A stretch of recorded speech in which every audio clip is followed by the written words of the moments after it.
Welcome back to another episode of The Gateway.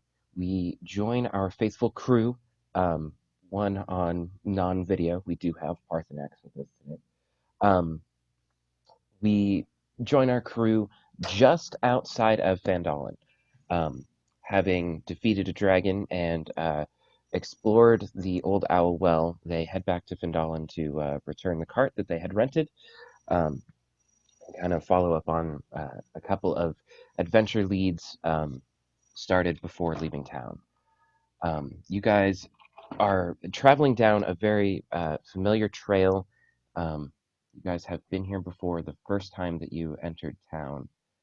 Um, and as you guys walk up, what kind of marching order do we have? I put Parthenax in the cart here, but I think Correct. he.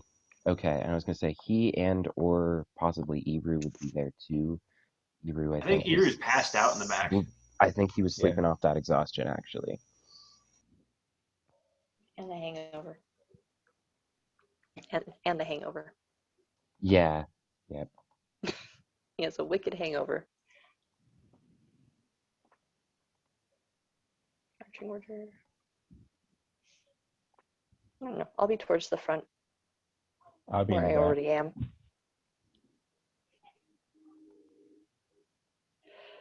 Ugh. I don't know. I'm pretty good where I'm at. Okay, cool. So as you guys are traveling down the road, getting closer to the entrance of Fendalin, a rather familiar figure steps out from behind a tree. Well, well, well, who goes there? What do we have today? And you guys notice this is one of the red brands that you guys had dealt with before the last time you guys headed into town. Seems like there's been a little bit of magical restoration done on this character. Oh Um, shit. and he says, "We knew you left town. We knew you would be coming back, and this time we're ready for you." And Mm-hmm. oh crap! So are we gonna pay up this time, or is it gonna be a fight? I'm wagering a fight, and I'll kind of point at him, and Ami will bark to back me up. I was hoping you'd say that. And three more red brands pop out from behind trees, and a pair of bugbears with them. Boop, boop. Cell is going to very casually. After defeating a dragon, you are not even worth my time. Let's roll an initiative. Great.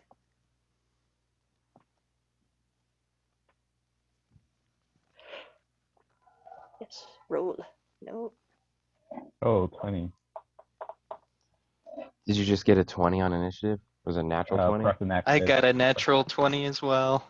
Oh my god. I got a dirty 20. Oh, I didn't roll correctly. I got a dirty 22 now. Sweet. What the hell? Yeah. Okay.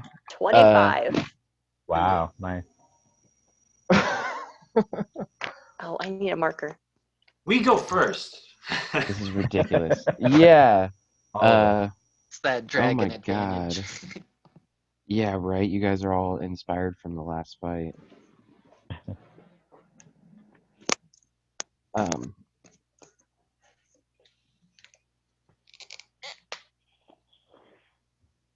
Okay, does somebody want to roll for Ebru? Gotcha.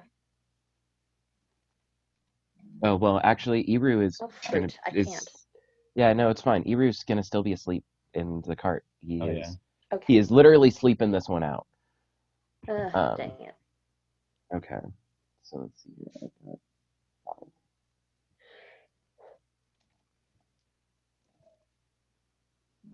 Okay, well, I rolled a 19 on one, but I don't think that that's going to actually beat any of you guys. God, that's Got a lucky day. hilarious. Yeah, that is a pretty lucky roll. So I think Sella is going to be first. Um, give me a second here to get everything written down, but do you know what you would like to be doing?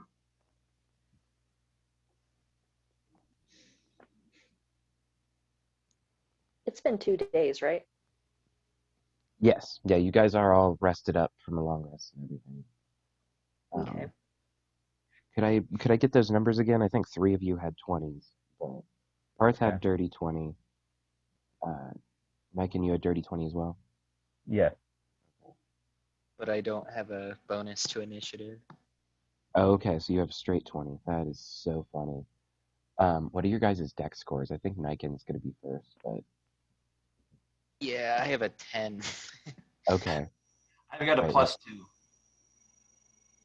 okay. Niken, what is your dex score? Oh, yeah, you got a +4. So yeah, Niken is Yeah. definitely first. And Sella, you said you 25. had 25, yeah. Okay. Did you just tell me to get out? Say what? You have 25. Get out. For Yuma. some reason, for some reason, that's what I heard. I'm not sure if it was correct. No, I did not. Okay. Okay. Lidar is way low here. He got a 3. So it's basically going to be you guys, the red brands, bugbears, and then Lidar.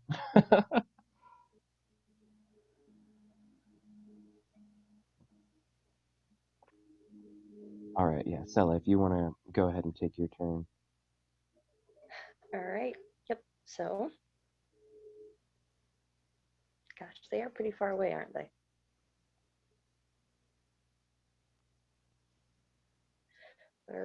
How far from me to the red brands? I think it's like Probably 30. around 60. Uh, A little too far. 40, 30, 40-ish. That front guy. Okay. Then I'm going to take my full movement, which would be about here. So they're 15 feet away.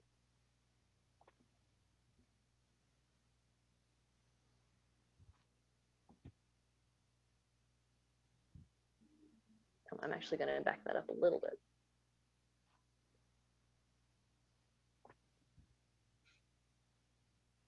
And I'm going to summon McFluffy Okay. because I'm not having this shit today. That's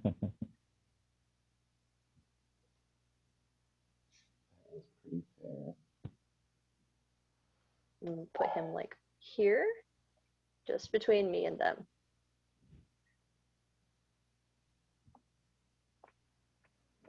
Put my goddamn animals. I had an animal tab, and I'm not sure what happened. Oh, okay, never mind. There it is.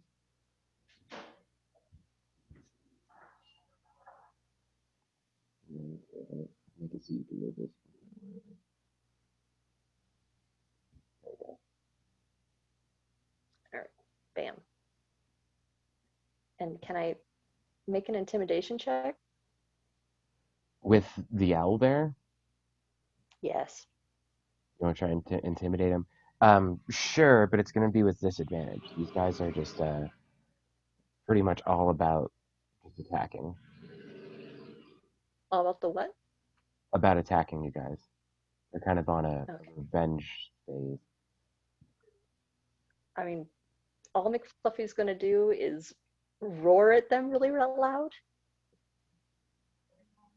So, not even, I won't do a check. That's the end of my turn. Okay. Niken, you are up next, and then Parthenax, you are up next. Okay.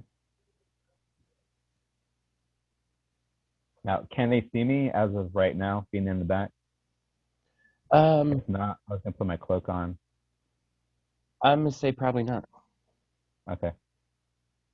I'm gonna go spell. I'm gonna roll real quick.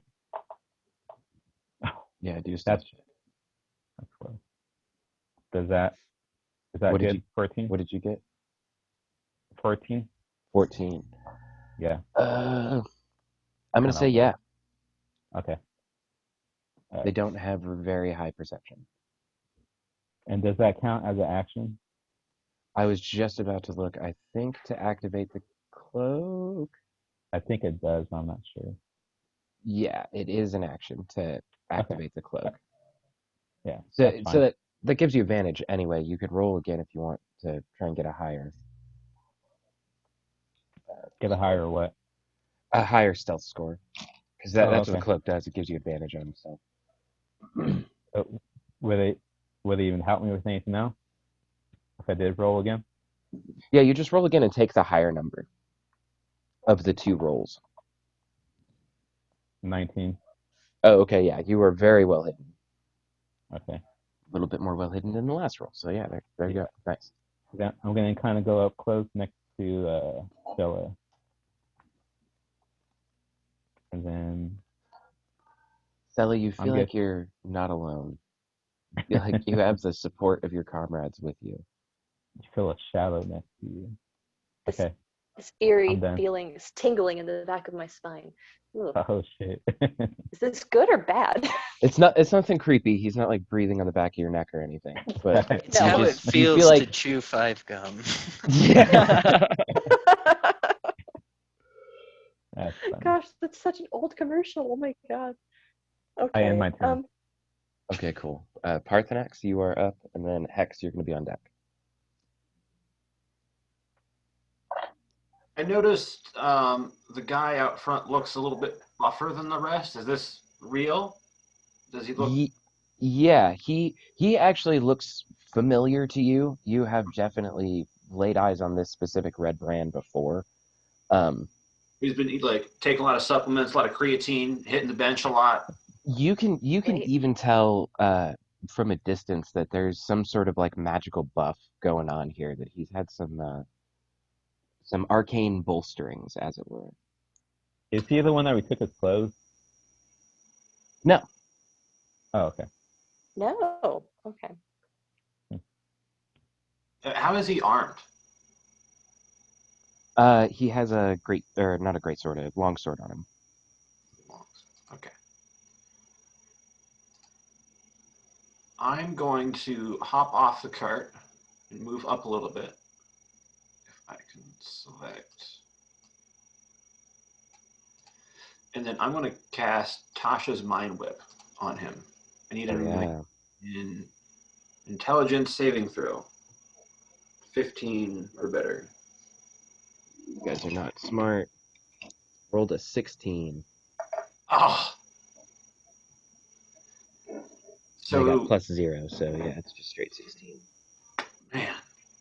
He will take 6 psychic damage. Okay. And you're doing it to the guy up front, right? Yep. Okay.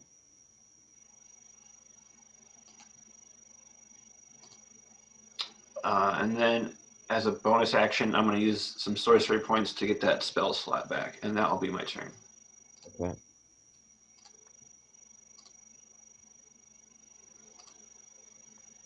Cool. Very good. Hex, you are up. And then I have a bunch of NPCs to run through. Right. Hex kind of like stands up and cracks his back, and he throws his hammer up in the sky, and he kind of smiles crassly as he grips it, and his armor starts to tighten and kind of bulk back out, and the gears start turning. And he looks at the red brand and kind of laughs and hops off the cart. Goes, "This is your last chance. You can run.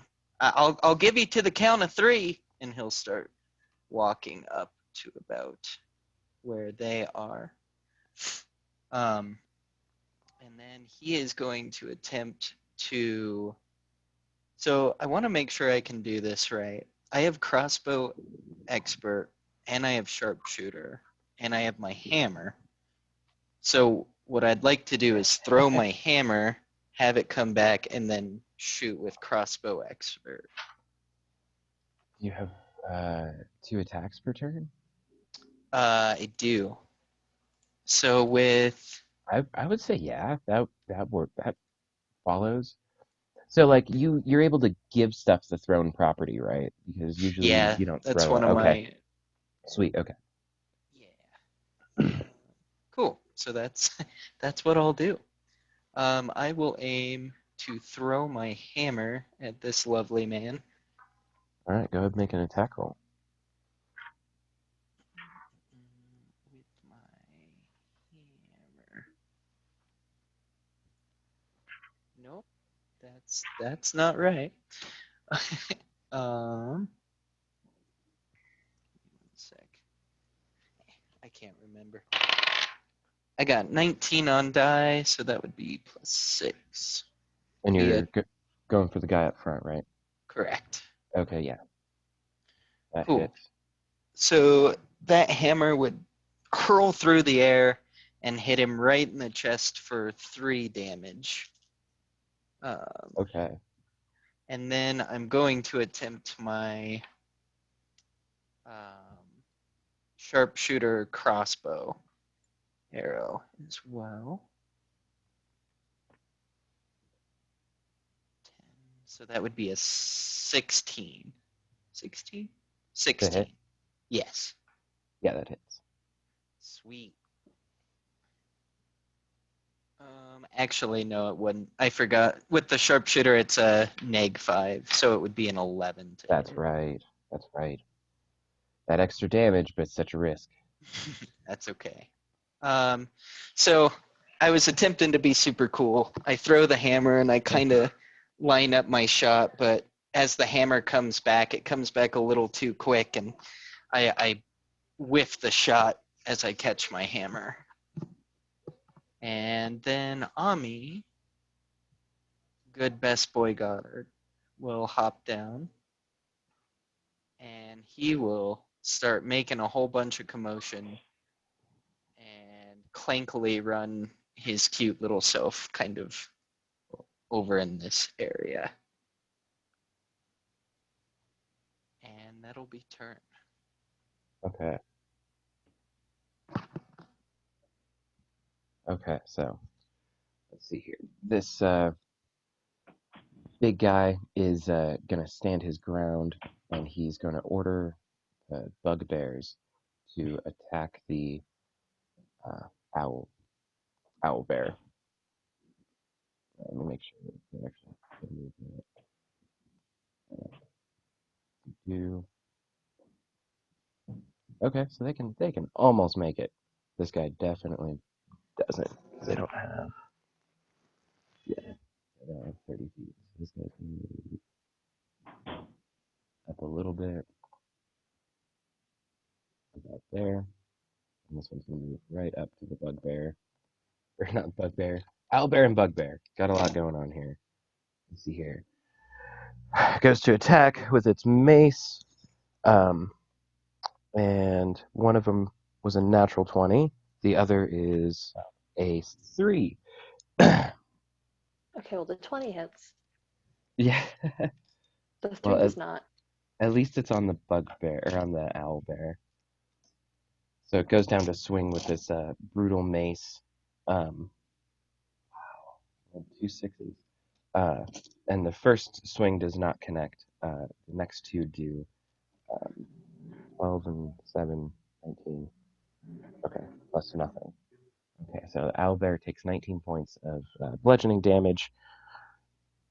Let's see here. Just I've never actually rolled for his health, so I'm doing that right now.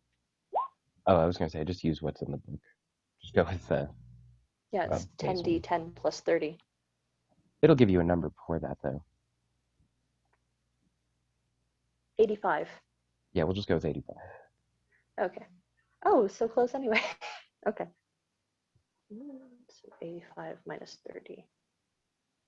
Minus what? Sorry, how much did he hit for? 12 and 7, 19. Okay, thank you. Keep track of that. Yeah, no problem. McFluffy is unfazed. However, he is irritated. So he's going to look at the guy with the mace and just kind of click his beak impatiently, waiting for retribution.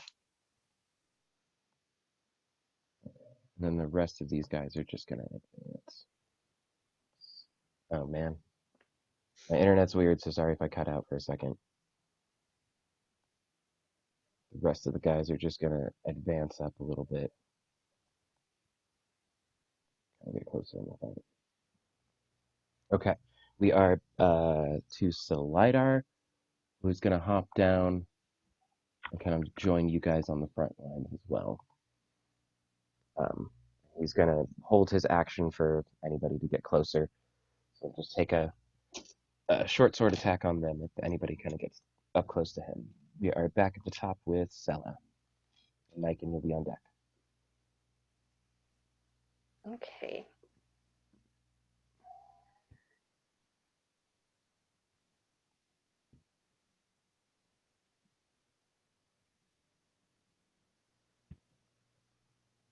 I guess I'm going to move up a little bit more to McFluffy. And this bugbear here, is he the one with the mace? Yes. Yeah, both bugbears Okay. have maces.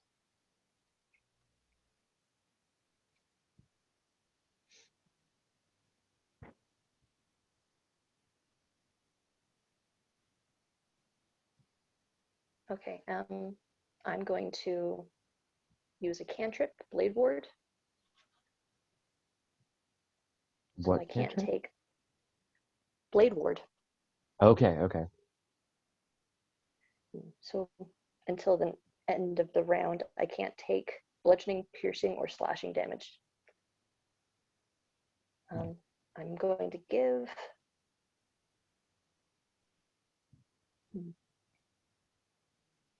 I'm actually just going to stay right there for a moment. And then McFluffy is going to do all the hard work. He's going to swing at that owlbear who hit him because that was rude. Only 1d20, not 10.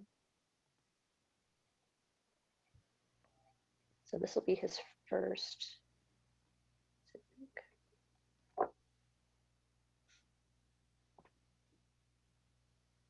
He'll use his first claw attack for 21 to hit. Ooh, that hits. Okay, awesome. It's Here. 2d8 plus 5. He's hitting this bugbear, I'm guessing. Yes, we're tag teaming him. Okay. For 16 damage. Okay. Okay, and then his second, he'll go in for another claw attack. It's a 12 hit. 12 does not hit, unfortunately. All right, then. Bugbears are good at glancing off blows with their mace. All right, yeah, so he goes in, with that first claw, super satisfied that he hits, but then he goes in too cocky with the second one. It's like, I don't know what sound owls, bears make, but that's what I'm sticking with. And that'll be the end of his turn. Okay. Cool. So, Niken, you are up. Parthenax, you will be on deck. Okay, I'm going to move closer again. I'm still hidden, correct? Yeah. Okay. Yeah, bugbears don't have great get... passive perception. Okay, so I'll get my sneak attack, right? I should be able to. Yeah. Okay, I want to use Mind Sliver. Let me roll my 20 real quick.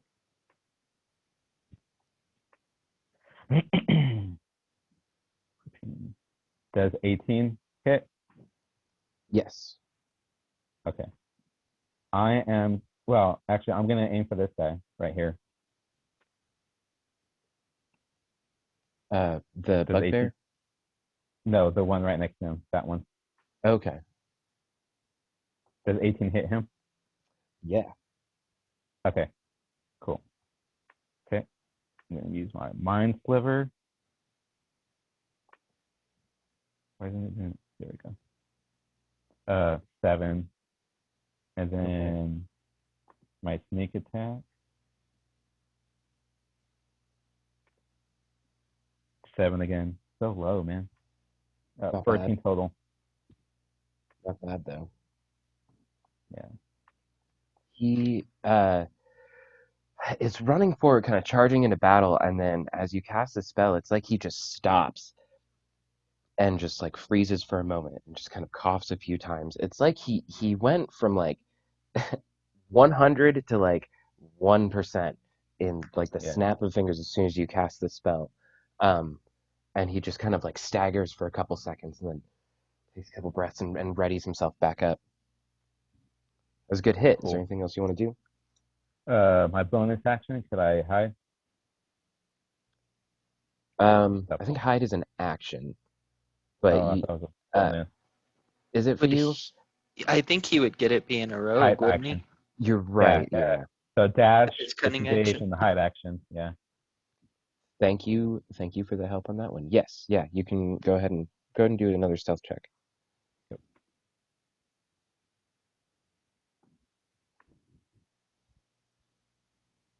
23. Yeah, you are well hidden. Okay, cool.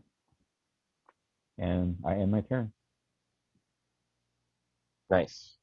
Parthenax, you are up. Hex, you will be on deck.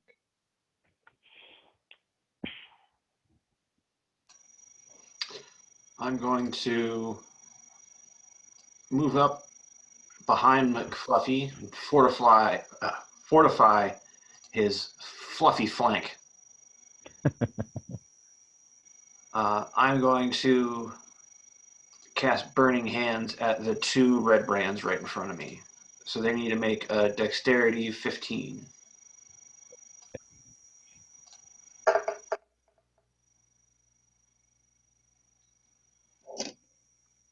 I'm going to re-roll those 2 1s with a sorcery point.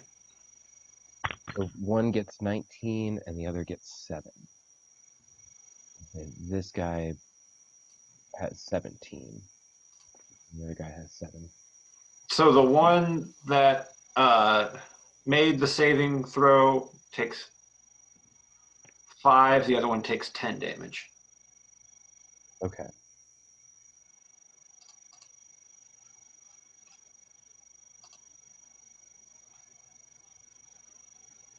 Okay. Good move. So as you go to cast this spell, both these red brands like kind of recoil for a second at the flames coming from your dragony fingertips, and the one up front like managed to step aside just in time to not get as much damage, and the one behind, it's like when something is coming at 2 cartoon characters and they're running right behind each other, and the first one ducks and the second one just takes it. Kind of that situation. He like dodged and just let his friend totally take the brunt of this burning hand spell. That's funny. Okay. Is there anything else you'd like to do, Parthenax? No, I just sort of bring my quarterstaff to bear and dig my feet in next to McFluffy. That'll be my turn. Okay. Hex, you are up. And then a whole bunch of NPCs. All right. So I'm gonna take my 5 foot, and I'm going to basically do the same thing. I kind of regain myself a little bit and step up and focus a little bit more. So I'm gonna go for my hammer throw first, which is a 10. Who are you trying to hit? The big one. Okay. That misses. Goes straight over his shoulder. But as the hammer is flying past him, I'm going to crouch down and really try to nail this crossbow. And I will use sharpshooter. Okay.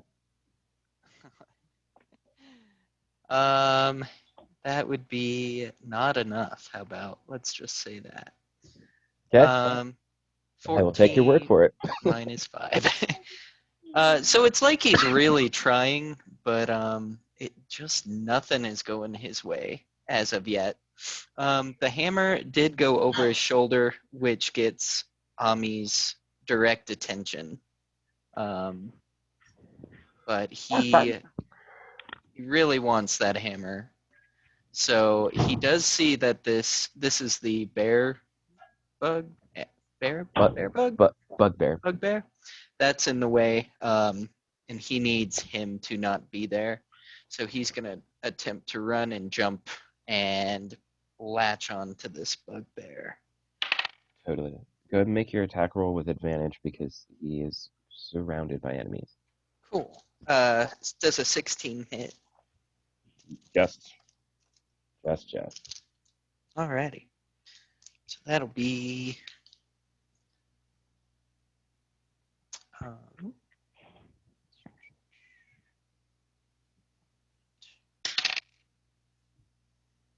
for 11 damage. Not Gets a bad. really good chomp on the rib. Oh yeah. It catches this bugbear off guard. Not only has it never seen anything like this before, but it was already dealing with so many enemies. Like its mace was up, and so there was just a nice spot in the good soft underbelly for your dog to jump up and latch onto. Um, the bugbear just recoils and he's just kind of struggling now with this metal thing attached to it. Okay, Chuck, whether you guys remember him or not, is going to see Parthenax. Um, he points a finger and he's going to cast Magic Missile at you. You. So it's an auto hit. I just roll d4s, right? Yeah, he's going to do a second level. So it's 2d4 plus 2 d4s.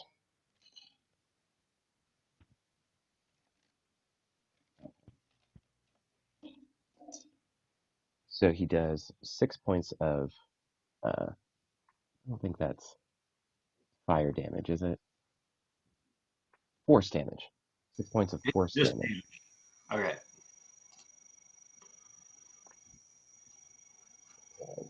Then see the other two that you almost burnt to a crispy crisp are going to make some short sword attacks on you as well, Parthenax.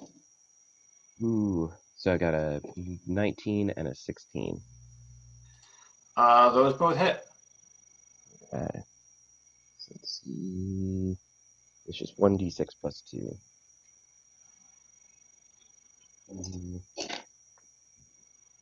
Oh man. Okay, so first one is going to be 8 points, roll the 6 again, and then the other is going to be 6 points.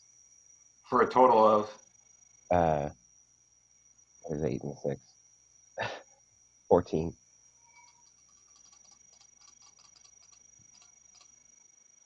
Then that's slashing damage if it matters. it does not. Okay.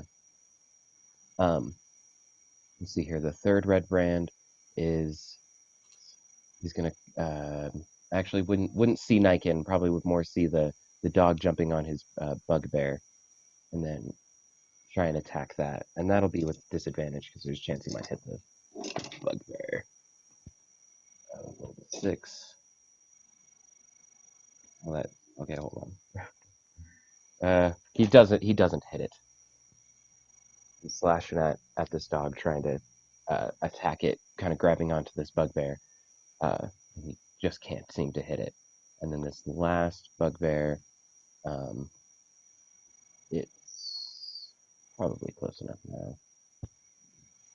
Yeah, just close enough. It's gonna kind of run up in the fray and make attacks on the owlbear.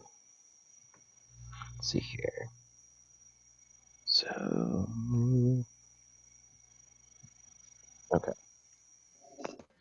Morningstar, 15. That hits. Okay. 6. Okay. For 5 points. Yeah, not plus anything. For 5 points of slashing damage. Or no, bludgeoning damage. Piercing McFluffy's just damage. more annoyed.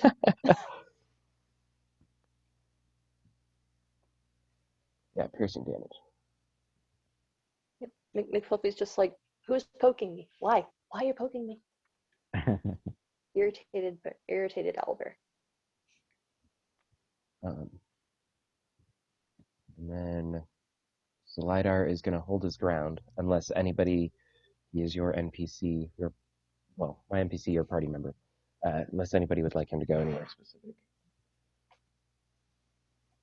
I'm just going to hold his ground in the back with Hex to help defend off anybody that comes near. Okay. We are back at the top with Sella. All right. So I see Parthenax dealing with these two guys over here, and that's not bueno. So I'm gonna kind of move. I'm gonna move over to stand next to him, and these two guys.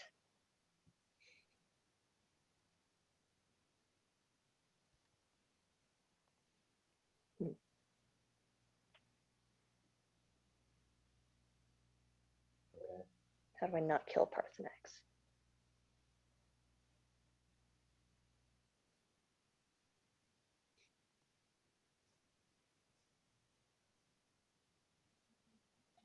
I'm just gonna deal out the rapier. I'm going to attack this one first.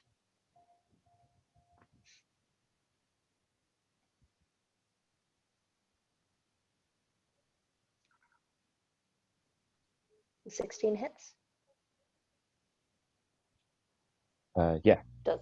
Okay.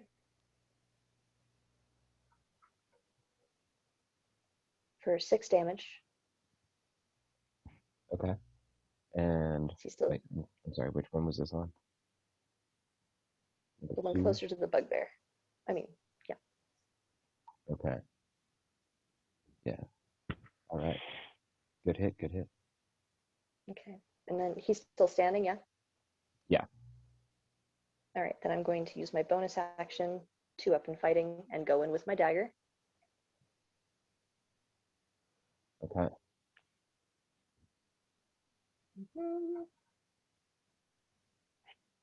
So 15 Did hit? you roll that first one with advantage? I did not, no. Roll this one with advantage because you are flanking. Okay. Yeah, it's kind of like a flanking square going on right now. Okay, so I can take either a 15 or a 24 to hit. Oh, that 24 hits. Okay, cool. And then dagger for an additional 5 points of damage. How do you want to do this? I don't know, I'm gonna run up next to Parthenax and just kind of get in there. Rapier, and then the dagger just straight down through his neck. So he's got a rapier in his chest and he's got a dagger in his shoulder. Hi. And she'll just pull back on both and crumple to the ground. Song in his heart. Nice. Yeah, Stella's quite pleased with herself. And then McFluffy's up. So he's still got this owlbear in front of him, but there's this other owlbear, and he's angry. So he's going to go for the one that Goddard is attached to. I mean, with an 18 to hit. Oh, that definitely hits. Cool. That was a claw. We're sticking with the claws for a while. 2d8. Sorry. For 21 points of damage. Oh boy. Damn. Wow, yeah. How do you want to do this? Well, he's right next to this tree. So he's just gonna swing around with his claw, pick this guy up, and slam against the tree. Watch him crumple to the ground. Done. I kind of imagine Omni being like a little disappointed and not really giving up. Oh. And you can roleplay this however you want, Hex. But I imagine him not really giving up on it and then like just shaking the crap out of this bugbear after it's down, like it's a new rag toy. Okay. Actually, excellent time to mention. I am resetting the kill count since we have a new member joining us. And then I'm gonna count things like McFluffy or like if Slidar gets kills as a party kill, so that I'm kind of counting those up as a whole kill instead of just giving them all to Cello. Sneak him I down. have, Yeah. yeah, I have been counting the owlbear kills separately, but I think that's just how I'm going to do it from this point. So it'll be like a party kind of situation That's fun. Okay. So I only have one. so far. It still only counts as one. All right. I'm gonna go in for McFluffy's second claw attack, and he's gonna go just right for the second bugbear who is closest to him. Okay. Does a 12 hit? 12 does not hit, unfortunately. All right, then. Yet again, McFluffy goes in for that first one, and he kills his target, but then he's too confident, and he misses. Just like, "Grrrr." Bugbear, owlbear noises. Okay, that ends my turn.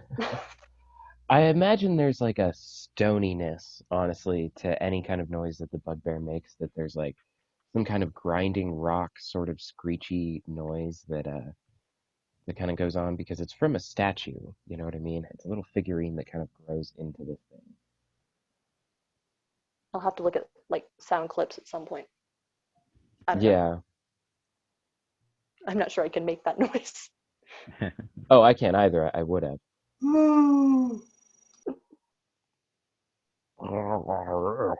Yeah, I don't know. Well, Anyway. well done. Yeah, I don't know. Let's see here. Niken, you are up. Parth and Axe, you're on deck. So I think I messed up on my mind sliver. Okay. I What don't happened? think I was supposed to roll. You don't have to roll. And I have to roll. It's an intelligence yeah, I save. forgot. Yeah. So No worries. We'll just I'm keep gonna better try, track of that in the future. yeah. I'm gonna try it again on this Okay. guy. Okay. And another question. I'm still gonna have sneak attack again, correct? You are hidden. You made a stealth check at the end of your last turn, and he has really shitty passive perception. So yeah, I will say you are hidden. Okay. Well, yeah, no, that's Okay. right. You used hide at the end of your turn. So yeah. That's correct. Yeah. Okay. I'm gonna do mind sliver on him. Okay. Intelligence save. These guys are not smart. That was a 12. Yeah, rolled an 8. So that's Cool. a Okay. 7. So let's see. You're gonna get hit 8, and then I'm gonna do my sneak attack. Oh, what the heck happened?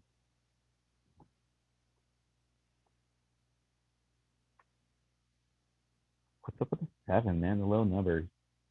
Okay. 7 So 8 damage. and 7. Yeah. For a total of 15. Yes, that's correct. Okay. So this is the third guy. Actually, I want to use my luck. Can I re-roll the sneak attack? Yeah. Okay.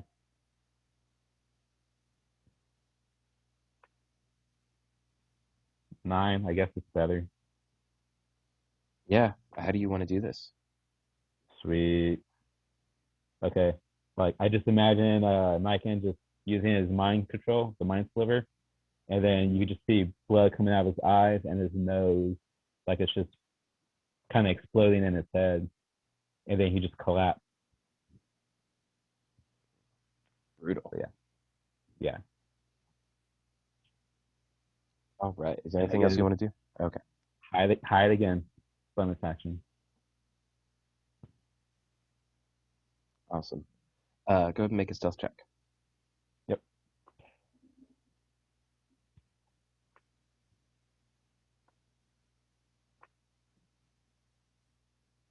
Oh, that's low. 14 total. Okay. Yeah. You feel like Okay. you're hidden. Okay, cool. Did you roll with advantage? No, I rolled one. Yeah. Go roll again. Take a higher because you're cloak. 15.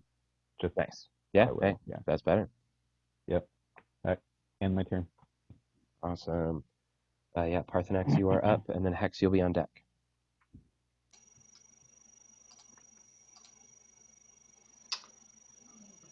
There we are. Okay. No. I'm going to start to prepare a burning hand spell, sort of gather the fire up in my hands, and just before it looks like I'm about to let it go, I'm going to Misty Step behind Chuck, so I'm blasting him in the bugbear, but not hitting McFluffy or any of my friendlies. So they both need to make a dexterity 15.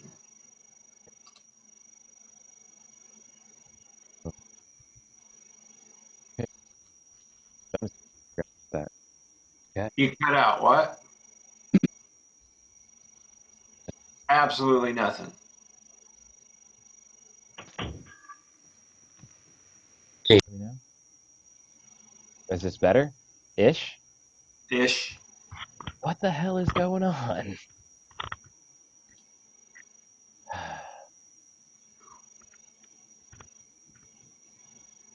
Check, check.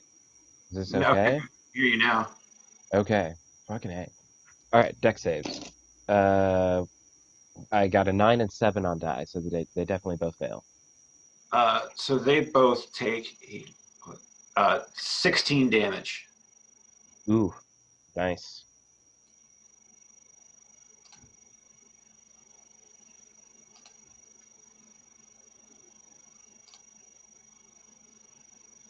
Good hit, good hit.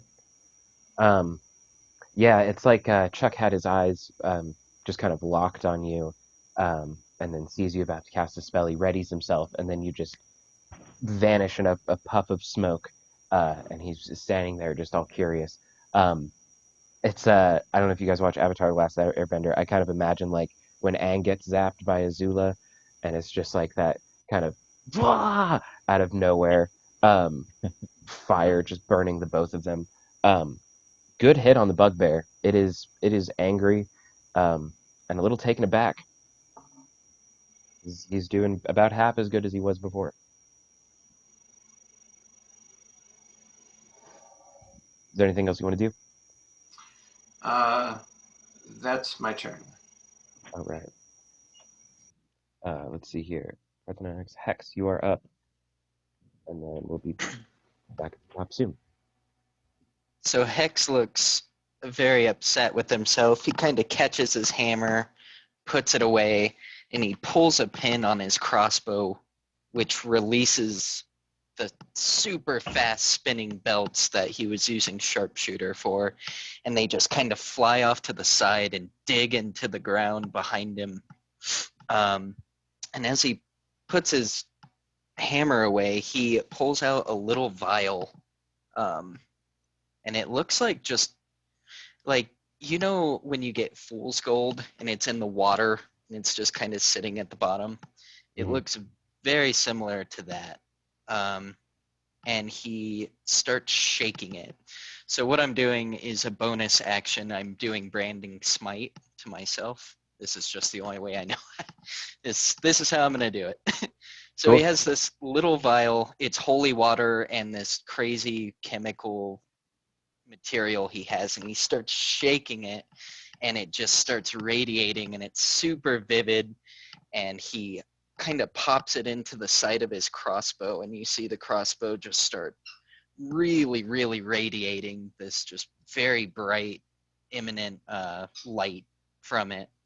And he is, we're trying to tell you about your car's extended warranty. Sorry.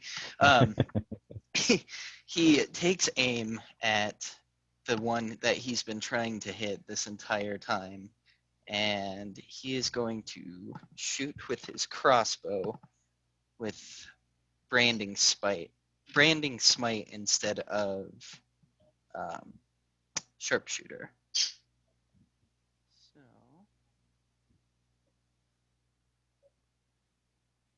perfect. +7. So that'll be 18 to hit. Ooh, definitely hits. Freaking finally. Okay, so that will be 1d8, 2d6. Let me make sure I do this right. There it is. 1d8, 2d6.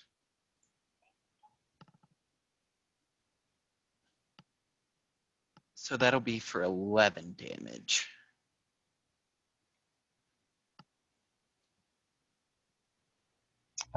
And you were hitting the red brand, Yeah, the main one. big guy, Chuck. Yeah, Okay, how much damage is that again? I'm sorry. 11. 11. Damn. Yeah, good hit. Chuck is not looking awesome.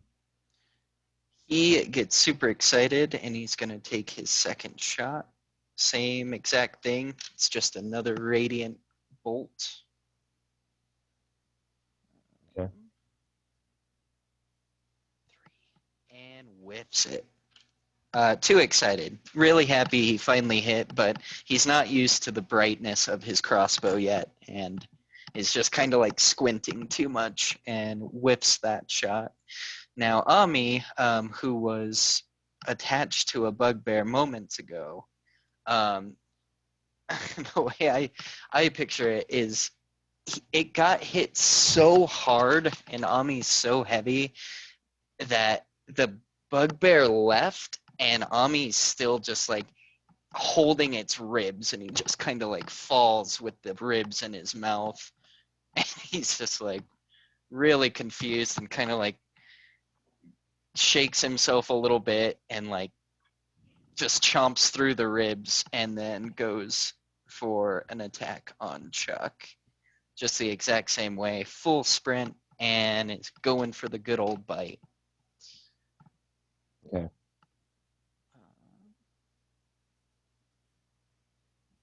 Nat 20. Why couldn't I Oh, have that on mine shit. rolls? So let's see what that is. And you're having Omni go after Chuck again, right? Yeah. Yeah, okay, I see him there now. Do you want to roll damage? Will it kill him? Yeah, yeah, no, I mean, Cool. you So don't have to unless you really want to. that's okay. So he, as I said, he like just gets this just ripped out. He has the ribs. He smashes them, and when he looks up, he is just enamored by this radiant crossbow bolt that is stuck in the chest. And it just looks like his new toy, and that is what he wants, and makes this full, just unrelentless charge and jumps and just chomps like half through his neck and spine and catches the bolt too and just kind of like almost beheads him, but it doesn't quite get the job done. So it's just kind of like a wacky wave, inflatable arm, inflatable neck thing. But he got the radiant bolt at the end of the day, so he's happy. That's excellent. Very nice. Okay, so that was on old Chucky boy, who is now out of it. Um, yeah, really good description on all of that. So it is down to one red brand and one bugbear. Um, this red brand is going to turn his attention towards you, Sella, and run over for long sword or short sword attack. Oh, uh, 9 plus anything? 9 plus 4 for a 13. Does not hit. Didn't think so. They have multi attack. So might as well. Nope, 4 that time. All right. Nice. So red brand totally misses, and then bugbear is going to come up and try and attack the owl bear. Ooh, natural one. 2 natural ones. Wow. Okay. Yes. That's obscene. Um, Jesus Christ. Okay. We're back at the top with Sella. All right. So Sela very gracefully, elvishly dodges these two short sword attacks and just is like, all right, and goes in for her rapier first. Let's see. No, does an 8 hit? Does what hit? I'm so sorry. 8. No. All right.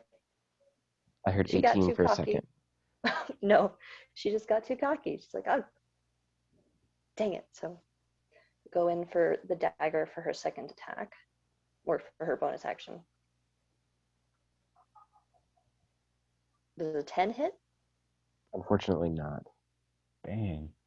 Wow. Okay, so Sela kind of misjudged things here. She didn't get hit, so she's like ducking and weaving. And then she tries to go in, and she's like, "Wait a second. Oh crap! Never mind."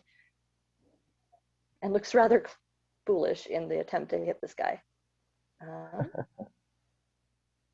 She's gonna go back, and now it's gonna go back to Owlbear to McFluffy.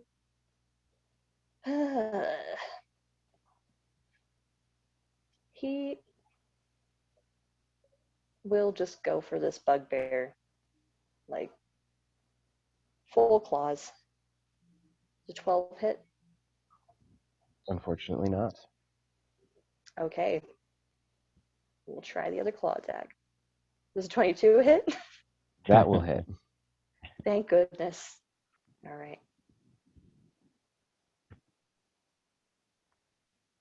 For 14 damage.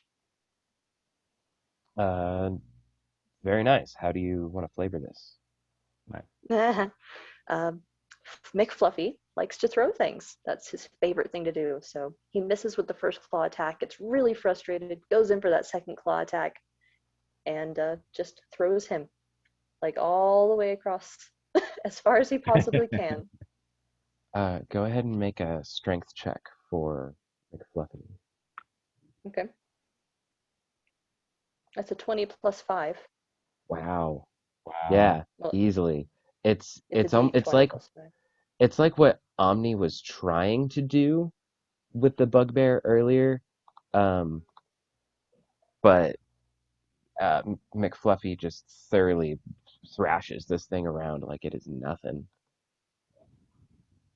Good times. All right. That pretty much ends everything I can do. All right, It's up to the Niken, dice. Niken, you are Okay. up, and we've got this one faithful red brand left, kind of up next to Stella. Sella.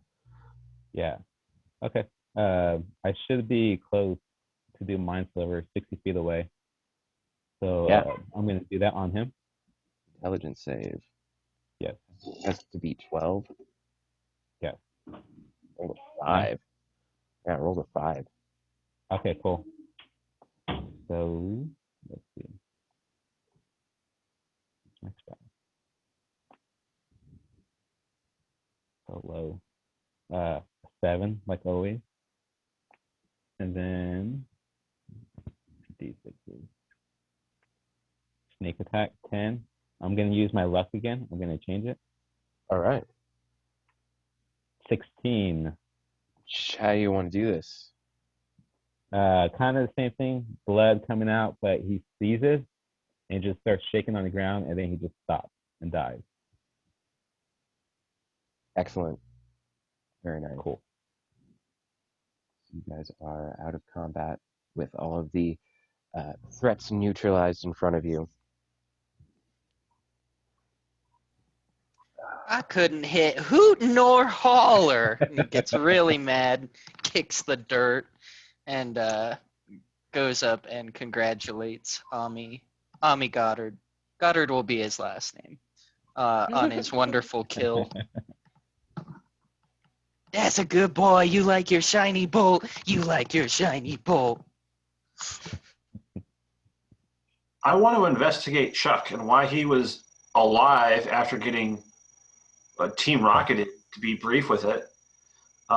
and seemed reinvigorated. How did they even find his body? Go ahead and make an Arcana check.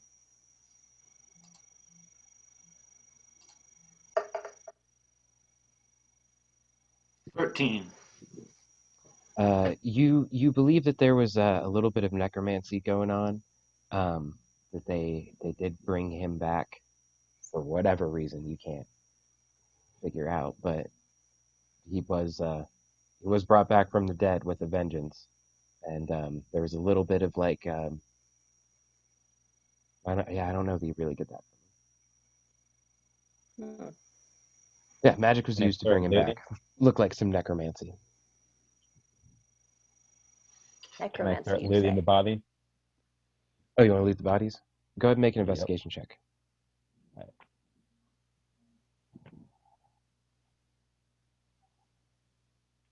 Natural 21st total. Oh man. Yeah. Okay, let me I grab know my their date table. of birth, their social, all that good stuff. Yeah, basically. Yeah. Unfortunately, these guys don't have a whole lot on them. I mean, they are they are just like really inexpensive mercenaries. But go ahead and roll me 3d12. And yeah, I'll just give you 19 one. total. So give me the individual numbers. Oh, it's going to be 4 for 11. 4, 4, and 11? Yeah. Okay, so there are two rusted scimitars. Um, and What's then that? scimitar is just like a kind of sword. Okay, and then yeah, I was gonna give this one to you. So yeah, since you got a natural 20 on the investigation, um, let's see here. So you do find a 100 gold piece shiny gemstone. So it's a small gemstone that's worth about 100 gold pieces. Has a bit of like a blue kind of glint to it. And then go ahead and roll 2d6. A 3, a 2, and a 1. So you find 3 gold pieces. Roll 3d8. 3d8. A 6, 3, and an 8. 17 total. So 17 silver pieces. And Oh, okay. then Let me add this up. so 3 gold, 17 silver, and then roll 4d12.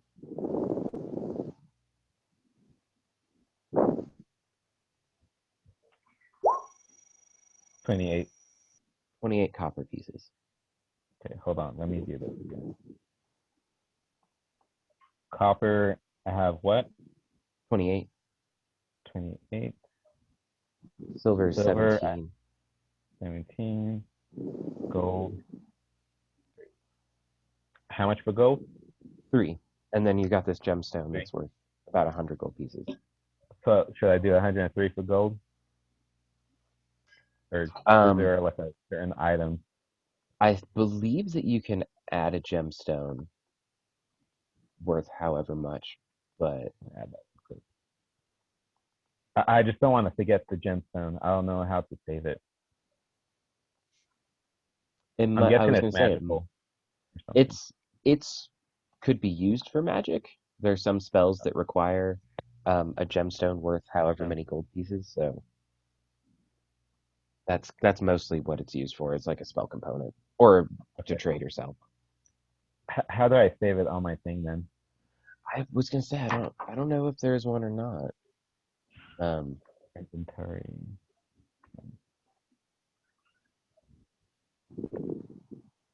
I guess we can just try to remember, I guess. yeah, I could make one too, Okay. but I'll write it down for you.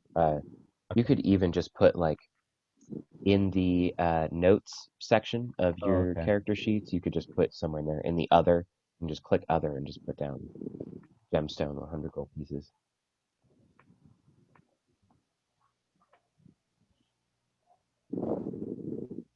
Is there anything anybody else is doing?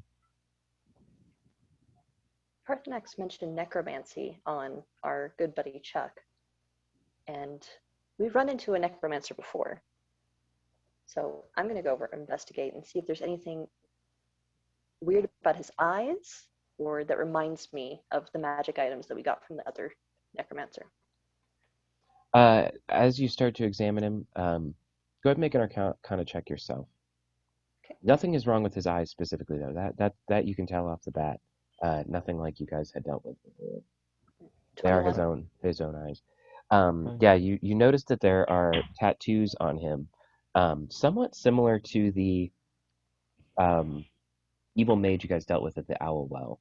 Not the exact same tattoos, but they have the same kind of like tribal patterns to them, and that's definitely one of the key things that Parthenax was tipped off on about it being necromancy. Okay.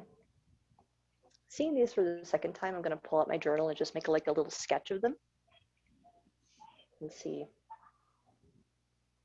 if I could remember that later on. Pretty tribal tats. Got it. Yeah, basically. But there's nothing else, like, just the fact that there is another necromancer, I'm like, this is weird. I don't like this. But that'll end my turn there. End my turn, whatever. So Parthenax recognized these tattoos on the other guy. Yeah? Yeah. Or similar tattoos? So they're connected to Health Parthenax in some way? No. No? He just uses their necromancy tattoos. Okay. They're just necromancy tattoos. That is all I'm really worried about. I am concerned. How the hell did they put Chuck back together after he was literally thrown over a wall? They probably had to piece his skull back together. That's a lot of magic for such an unimportant character. I know, it would have taken all the king's horses and all the king's men to put old Chuck back together again. Quite literally, and that would have been an expensive man. fucking spell. Yeah. So now I'm just like, is the guy who is in the castle just really stupid, or did he really have something invested in Chuck? I don't know yet. Make an insight check. Okay. Nat 1. Oh shoot. I know nothing. Not a clue. Maybe Chuck has an evil twin brother, Right. Charles. You know, Hex? Hex, that's a great idea. I'm going to write that down. May have Wasn't evil their twin. suits magical though too? That's why they costed so much. Hmm? Their armor, the stuff that they had on, wasn't it magical? None of these guys had that same magical armor. Oh, okay. Not okay. even Chuck? Not even Chuck. Okay, so no connection to the spider armor.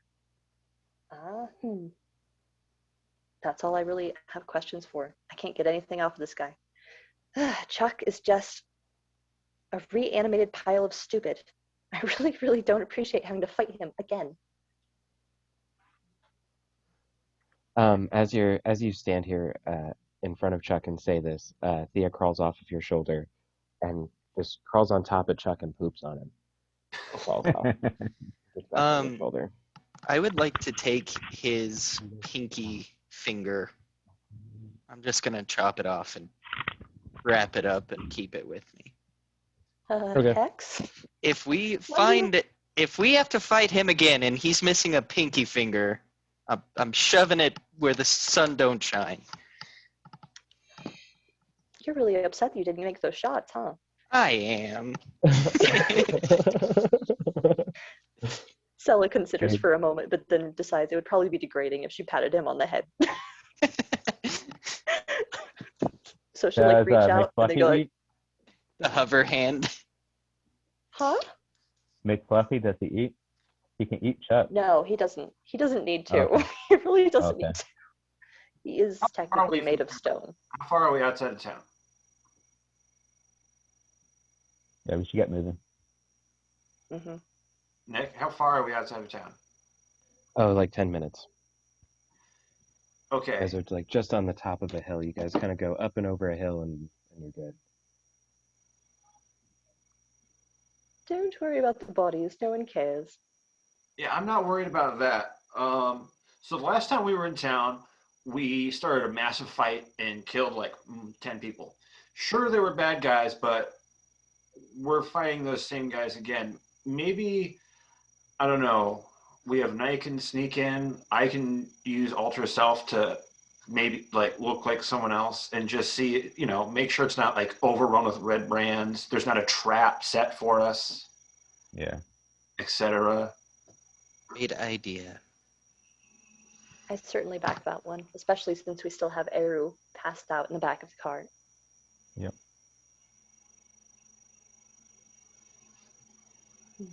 Should we wait here for you, or should we move closer to town? I think if we're like a 10-minute walk away, we can move closer and still be.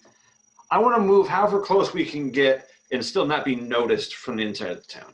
Is this the limit, Nick, or can we move a little bit closer? You're all muted again. Yeah, you guys would be able to get closer without kind of drawing any more attention or anybody actually noticing you. I'm gonna put you guys on the next Roll20 page real quick. So you guys are at the very top. Um, I think I don't actually even have all the right tokens there. That's pretty funny. Parthenax, Eru, Hex, Niken, Stella. Oh, I'm missing like Salidar Yeah. and Ami. Okay. And now McFluffy, he hasn't gone anywhere. Okay. He is still with you guys. We'll just make a note of that. Yeah. But you guys are like right on the edge of town. If you want, you can move your tokens kind of further in, however far you'd like to go. You guys didn't see anybody the last time you walked into town until you kind of hit the smith shop, and then or the smithy, which is right about here. And then there is like Barthen's Provisions, where you guys rented the wagon from and stuff. I'll just give to you guys that you guys make your way in as far as Barthen's, kind of expecting to return the cart and get that over with before going to town. And you notice he's not there. It's very, very quiet in town. The deposit. A Everyone- deposit. I think we should hold our ground here while you guys go and scout. Okay. Yeah. Okay. If you hear someone start shouting, I guess no, my Ultra Self wouldn't change my voice. That's me shouting for help. Gotcha. We You- will be prepared to run in and Hey, save the Parthenax. day. You want me to disappear, or you want me to just disguise myself? I want you to be like totally gone, and you can go check out stuff. I will go check out in a visible way. Okay. I'll still keep an eye on you though, like have visual at least. I don't know. I feel like you should keep checking out stuff. If you see me get into trouble, go grab everyone else. Okay. Hey Nick, should I roll myself? real Hello, quick? before I go, can you heal me? Oh, yeah, no problem. Give me just a moment. Okay, come over here, dude. She will look at your wounds and be like, okay. La la la la la la la la la. I think that's the first time you've Supposed to like sing. actually sung a melody for it. That was good. I'm trying to be better about that. It's embarrassing, so I'm trying to just kind of. All right, you get 7 points of healing back. All right, is that Thank okay for now? Yeah, it's great. Okay. Okay, Contact so safe. I don't have a whole bunch of those. we know that they hang out at the Sleeping Giant, and they're up at Trendsetter Manor, up at Influencer Manor. We started the fight at the Stonehill Inn. I'm thinking I'm going to walk sort of like the main route through town. Maybe Niken, you can check out some of these spots coming through the back. Like the outskirt on the edges. Yeah. maybe see what sort of defenses the manor's got. Where's the manor? I'll check out the It's Stonehill. it's way off to the right. It's you can only see Transcendar on the map. It's the Oh, okay. Transcendar map way over here. Okay. I don't know. I would kind of feel better if you guys stuck together. Yeah, I wanted to keep an eye on Okay. You'll each don't other. split up the party. Yeah, I guess Yeah. I'll be walking down the road, and you'll be like on the other side of the buildings. That sounds like a much more sound plan. So like you go inside and I stay on the outside of you. Yeah. So, And okay. excuse me. I'm probably not going to go inside these places. More just like peek in the door and whatnot. Okay. You'll see if anyone starts tailing me or anything like that. Yeah. Okay. And then you can sneak attack. Yeah. Any suggestions for what I should be? Should I try and look like a wealthy noble? Like a crippled old man. Yeah. I think that one's probably pretty good. If you look like a beggar, human, very important. A human beggar. No one's really going to bother you, I don't think. Great idea, Hex. Okay, so my red and gold robes start to like transform into this dirty, disheveled brown, and I just like get this hunched over look, and I start like my face turns all humany and then starts turning all pale and old, and it's covered in dirt, like layers of dirt. That kind of like it's scary. If I were to jump like just like look at you, it'd be a scare. That's a pretty good one. Should keep that one for later. Stella's going to back up a little bit. He's so dirty, she just can't even. Okay. I'm rolling. I got a 16, Nick. For stealth. Stealth? Oh, nice. Okay. If you Sound guys good? want, you should be able to move your tokens kind of in the direction that you guys want to be going. It's about this time that Iru like perks up from the cart and just immediately wakes up with a, "What are we hitting? I can break it." And is kind of looking around for something to hit. What's going on, guys? Okay, Stella will go and explain to him what's going on. And very sternly insists that he take a hit from the water barrel. Yeah, no, yeah, that's probably a good idea, guys. Yeah. And he just like grabs the whole barrel, like doesn't no cup or anything, just grabs the whole barrel and starts like just chugging from it. And everybody stops. All right, so we're in town, right? What do I need to do? Are we hitting stuff? We might be hitting stuff.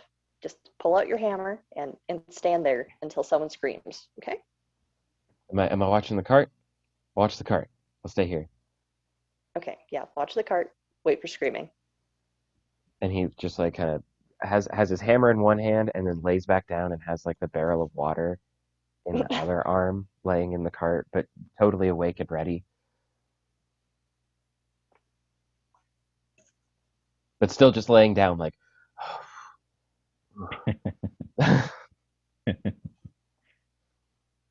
Don't think they have aspirin in this world. Should me and Parthenax do investigation where we're looking through the town? Yes. Yeah, go ahead. Let's see where you guys at. So you guys both still on that same road. So yeah, it's very quiet. Howdy. It's very quiet right up to that smithy and Barthen's provisions. You guys don't hear anything even without your investigation rolls. Just the town is quiet on this end. We got a 19 and 20. Yeah, I got a Damn. dirty. Damn. Okay. So as you guys move down, you can see the Shrine of Luck at the end of the road here, and right as you get to the Stonehill Inn, you can hear quite a commotion going on inside. It's about midday on a Sunday kind of situation, so a lot of people you would expect might be at the Shrine of Luck, kind of paying their respects and stuff. Not so much the case. They're all across the street, it sounds like, at the Stonehill Inn. There's quite a party going on for what seems like midday. So I'm kind of using my quarterstaff like a cane and sort of like hoveling behind it, and I'm going to hobble over towards the door. Okay, yeah, you look in and you can see the bar is a little bit more full than what you normally expect. Um, it seems like most everybody is kind of huddled in a corner. Uh, seems like there's one or two patrons sitting at a bar, and then kind of on the side, seems like there are lots of people um, kind of gathered around something kind of to the side of the wall.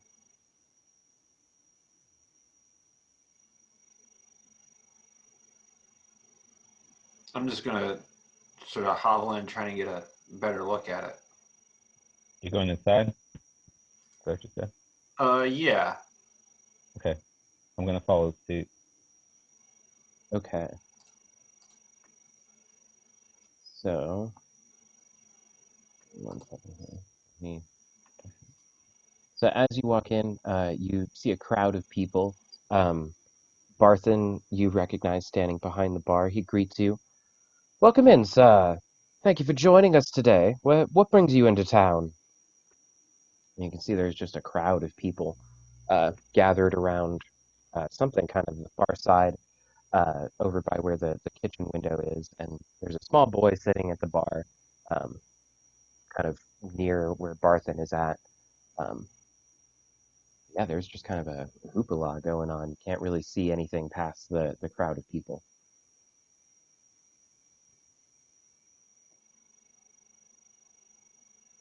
I just kind of grumble at the bartender as I go by. Damn dog, dang old deposit. And just keep making my way through, kind of like using the quarterstaff to. Kind of push people aside. Uh, so, Innes, you're in the middle of Yeah. this wondrous joke that you've told a million times. Crowd around you at a bar, and this grumpy old man kind of staggers through, pushing people aside with a quarterstaff, kind of grumbling the whole time. Sort of interrupts your performance. Innes will say, he said, that's not a she hag, that's my wife. Oh, hello, sir. Did you get some food yet? You're so old. Just here trying to find my dang old deposit. And I kind of like turn around and I Nike and I'm like, go get the thing. And I'm just going to try and like waddle back into the middle of the crowd for now. Nick, Okay. could I do sleight of hand on her? On, On I'm telling you to go. Like, you need to get everyone. I'm about to kill this woman. It's probably not going to go well, so you need to kill everyone else here right now, or someone else that's going to make better decisions than I am. Okay. I'll get out. And then I'll just start singing to the crowd, and I'll like stand on a tiny bar stool and have Thomas appear, minor illusion, and have him conduct the crowd. What do we do when a drunken sailor? What do we do when a drunken sailor? And try to get the crowd all up in it. Go ahead and do a performance check. That's awesome. Okay. Have you done this many performance checks for Innes before? Actually, no, but I'm really not rolling that bad. Honestly, if I ever redid her for some reason, she would be bardish, but she rolled a 22.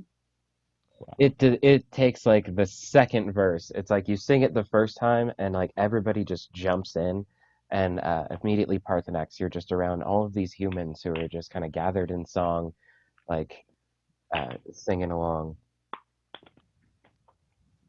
Once I'm in the middle of the crowd, I'm going to change my appearance to look like whoever I'm closest to. Just like another peasant. It's going to look just like them, but I'm holding the quarterstaff. Okay. Niken, you run back and kind of gather everybody up and Yeah, take my head clothes over. off. Yeah, Sela Hex, you guys see Niken run up. Not, I imagine not like hasty or like frazzled or anything like that, but just like in a hurry, like in a rush than you guys have ever seen him before. But just like, here I go, bar. Oh, I see him. Look, he's right.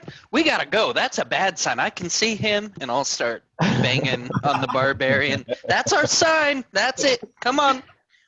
No. There's no screaming. Nikon, where's Parthenax?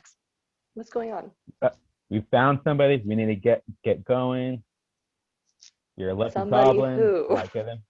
I'm hearing internal screaming. Time to go. I mean, We just need to go. Come on. okay. Guess we Eru abandon the wagon. My doesn't fingers are wake itchy up. too. Lidars with the wagon. He can- Yeah, totally. They can wait there if you guys want, or you can take the cart to the bar. It's up to you guys. But I imagine it like take a couple minutes for the commotion. And Eru kind of like startles awake, but he was already laying there with his eyes open. So it's like he just passed out with his eyes already open. Okay, what are we hitting? Just hold on a second. We're gonna move first. Here, I'm gonna move you guys over to the Stonehill. And I'll reveal stuff in a second here.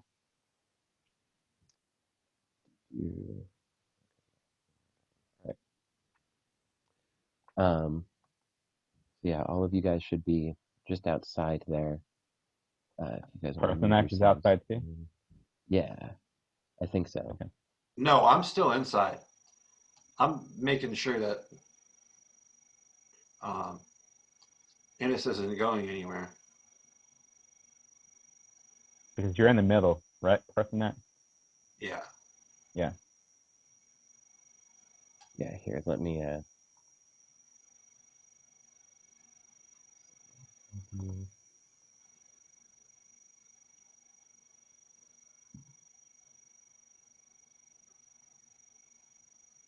so we'll call that one Parthenax. Okay. Oh, okay. And you can actually move it if you want, Parth. Then everybody else's token should be outside. I hope I linked them to you guys so you can move them if you want.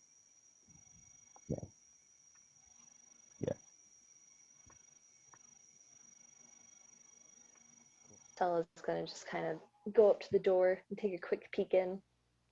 As you guys walk up to the Stonehill, you can hear a decent group of humans just kind of cheering along, all in song, very happy. You guys have not heard the Stonehill this bustling before. Maybe there have been more people in here, but they have not all been gathered together and celebrating in song like this before. Next, we'll walk over to Sella and slightly tug. What do you see? What do you see? Kind of like jump. I don't know. Just there's a bunch of people singing, and I'm not quite sure how to interpret that. I Are don't they see playing Parthenax anywhere. charades? I don't think so. I think they're actually enjoying themselves. I'm not Ami. sure. I'll kind of hop up on Ami, pull myself up. I'll tell the group again that Enos is in there. Ennis like Guinness, y'all. Ennis like Guinness. I have that problem Guinness, too. yes. Yeah. Guinness like Guinness. Okay. Hey, can I roll a stealth check so I can go back inside? Yeah, go ahead. Oh, hell yeah. 20, 30, 20. Oof, very nice. Yeah. Yeah, I'm going to go inside. you walk in and you feel like you are completely unnoticed. Okay, cool. I'm going We to go have it. inside. And I have some itchy fingers right now. Could I do a sleight of hand on her now? Yeah. Yeah? Make a sleight of hand check. Okay. Ennis, your passive perception is unfortunately low. Yeah, she's not very wise. Real street smart, but not real wise. I rolled bad anyways. It's a 12. No, you're fine. Yeah, that's Oh, no. just high enough. It is nice. Wow. That's crazy. How deep are you digging? Are you trying to grab coin? Are you trying to grab like a piece of something? Like Trying to, I want to get the little die thing. I want to see if she has. Well, the goblin has that. But I want to You have see. no I don't idea. know if she. Yeah, I don't know if she has it or the goblin does. Like Oh, we don't know okay. what she actually did to him. that's fair. Yeah. So okay, so you go in. It's kind of funny. You sneak in, and she's in the middle of conducting this crowd of people, very focused on the music, having a jolly old time, a couple of ale down. Um, so doesn't notice this shadow literally pass behind her, and just kind of reach out real quick, and kind of sneak away, I imagine. And you manage to grab a small ring, small magical ring,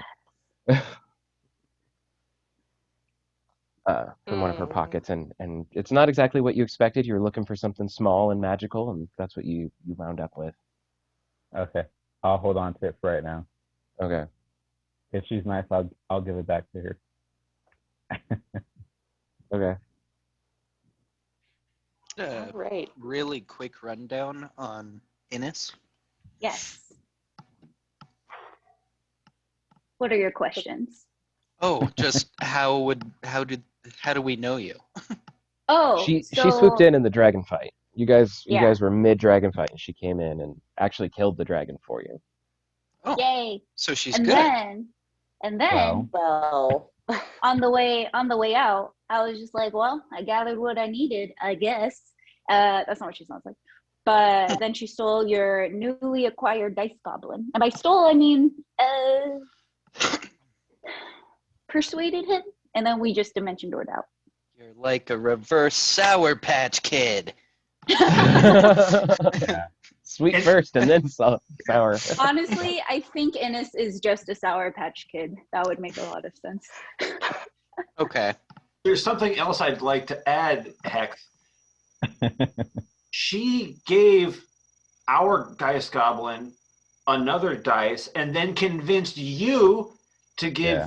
the dice goblin your spicy caltrop. Which Oh, didn't wait. happen. Wait, no, didn't no, take no. it. I didn't convince that. No, I think that was somebody else's idea, but it didn't No. actually happen. It was just We like, were oh, we all have in the another moment. one. Yeah. But Yeah. you thought about it. And okay, It's so great because I knew about it.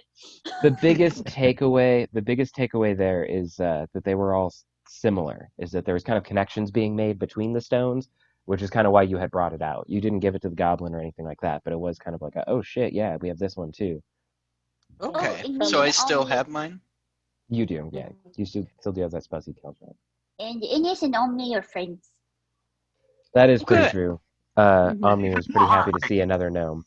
She is a forest gnome, and you are a rock gnome. Mostly forest gnomes are from like the mainland, and then you would be from the Blight Isles. So you guys are of a similar species, but just like totally different continents. You're Tana.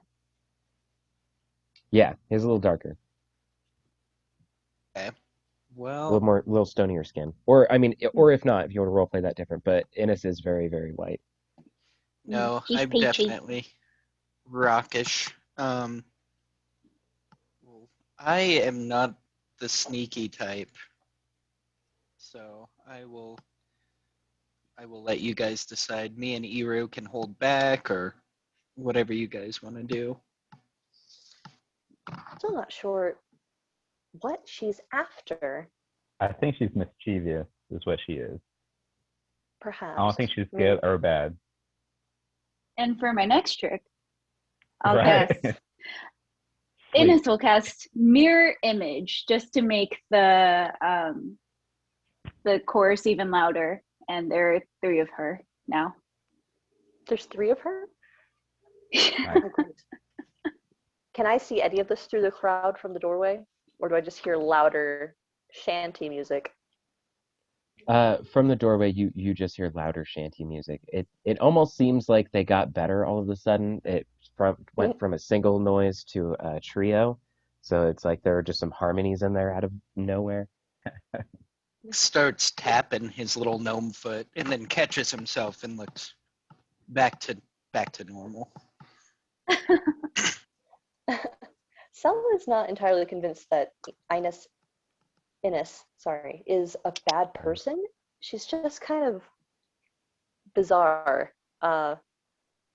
So she's just Stella's gonna go in, not being sneaky. She's gonna go up to Barthen and greet him because they know him, and just be like, "So, we hear that you have a new patron here, and they're quite the entertainer."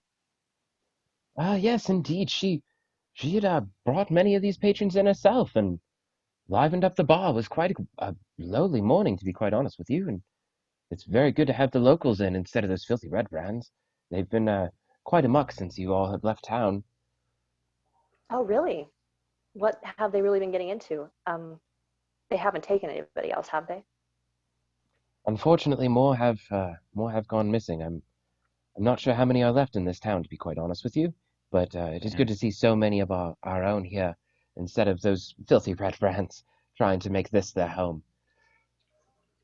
It almost seems safer if you all just stayed in one place at this point.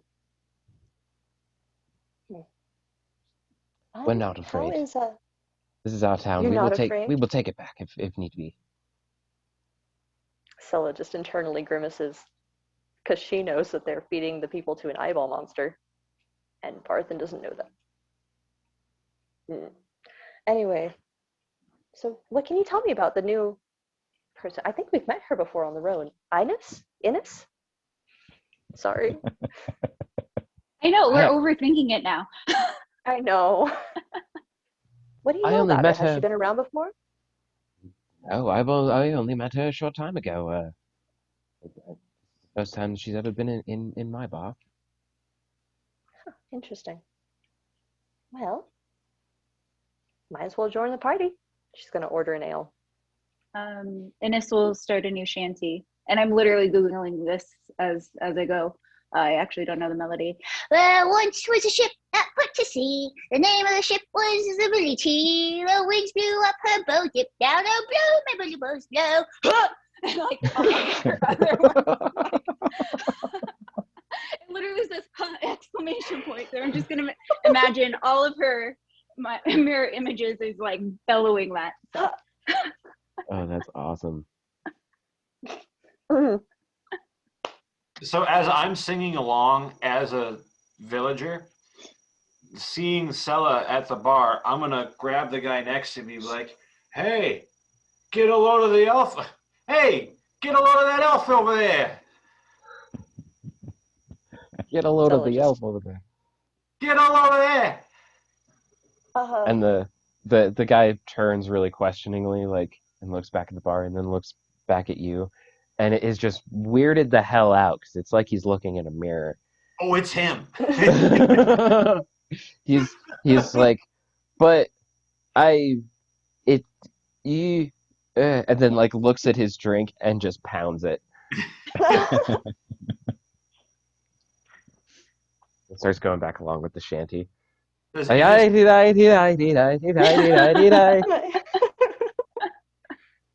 Does Innes notice at all when I yell loudly and point at the elf in the corner? she notices you not singing along, and you're like right up front there with her. So yeah. I'll have because I can just do this forever. I'll have a minor illusion of me. So now there's 4 of me, and I'll have that one dance around him. You've got Stella like just you've got a sits there. Daffy Duck like gnome kind of bouncing around you now, kind of in between the legs of you and this patron right next to you. So Hex will enter, and he's super excited about this. It kind of reminds him of the good times back home, and he'll kind of run up to the 4th illusion and throw his arm around hers and start doing the jig with her illusion and see if that catches her eye. Perfect. Hex. You need to pick up your family member now. Let's go get him soon. After this song. He's fine. Keep going, Ennis. I love it. Keep going. So it's like right as Hex kind of gets into this jig, Parthenax and everybody else in the bar notices this small, very familiar goblin kind of run across in between everybody's legs and just jumps on Innis and kind of starts flogging her. Not like, not lethally, but just kind of like angrily, like a brother and sister sort of spat. And this is when I hit her with the quarterstaff. This is the moment I've been waiting for. I am up to her, waiting patiently for the moment I can just. Okay. Go ahead and make an God. attack roll. Of subdue damage, I hope.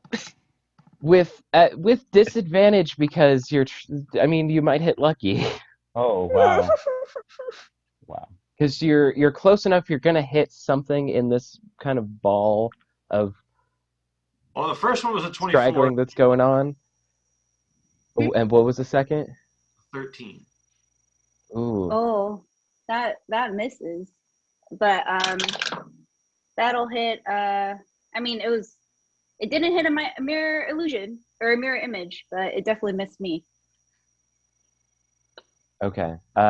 So yeah, you do end up getting lucky on your first hit.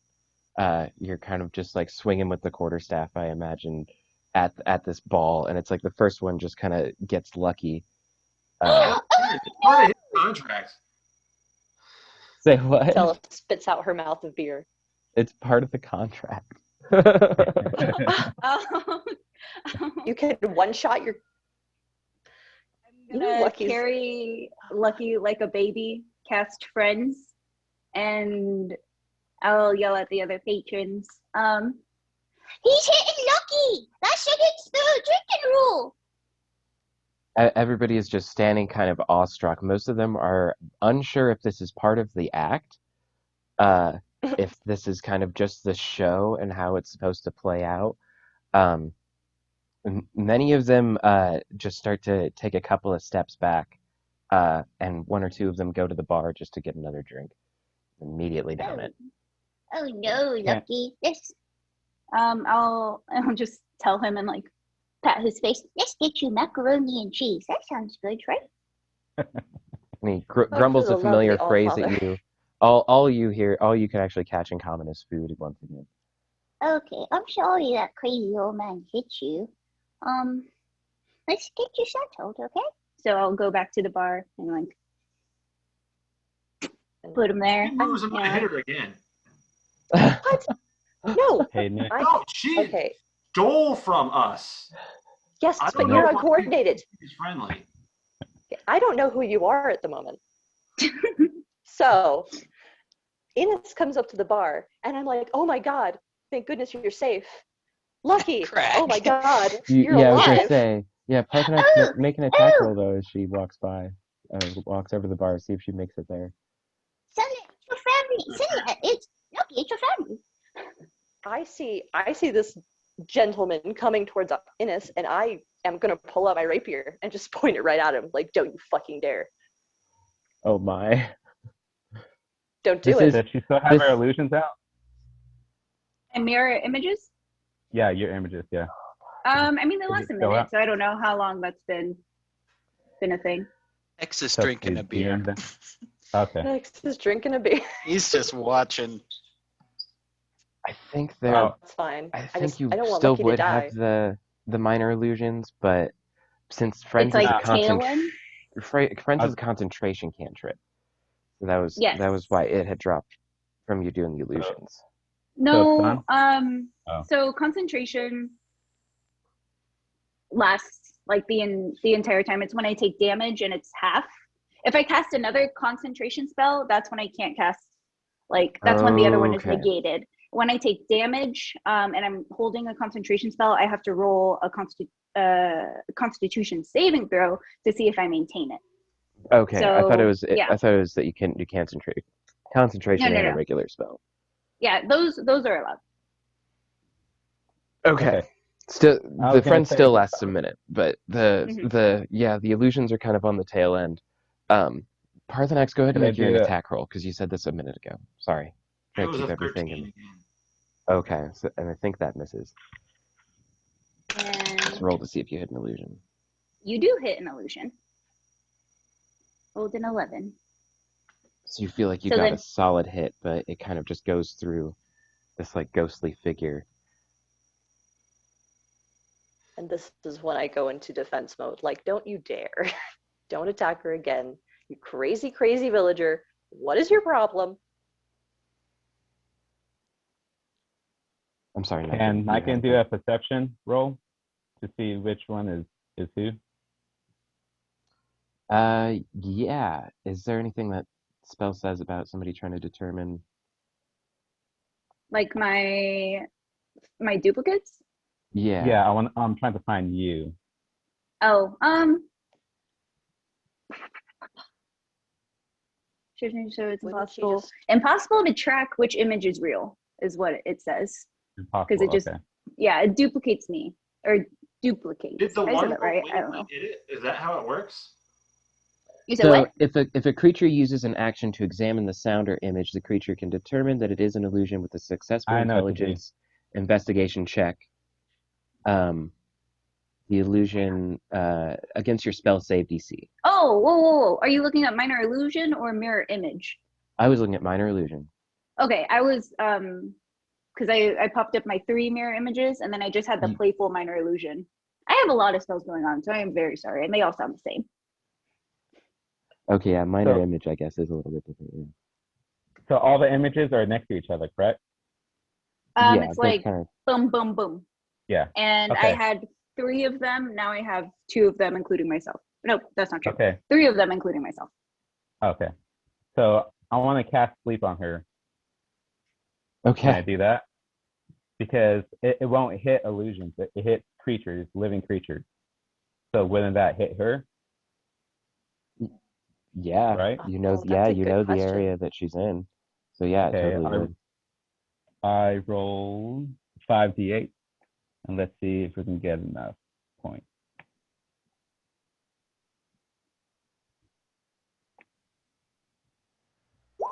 $31. Is that her HP? No, it's 4 to 6. 36. That's Mhm. impressive. I'm gonna I'm- use my last luck. I want to see if I can hit it. Ah, my God. No, Oh, okay. my bad. Okay. Good use of luck though. Mhm, Thanks. mhm. I got nothing. So you guys are kind of at a Mexican standoff, standing in front of this bar. Sella, I don't think that you would know that this is even Parthenax. This is No, just I some don't. old man kind of making strikes at Innis. Um, Mhm. kind of to stave off the standoff, Barthen just kind of like steps over on that side of the bar. Drinks all around. Allow me to fill your glasses. Thank you for coming into Barthen's. And everybody just kind of erupts for a moment in glee, downing their drinks before making their way over to the bar, which is like beginning to kind of crowd with people as everybody's starting to kind of like gather over. Barthen realizes the craziness kind of that's going on. Yeah. This Alright, so I guess- is lucky. I'm gonna do different colors on it. This is lucky. Okay. And then he's kind of on Innis.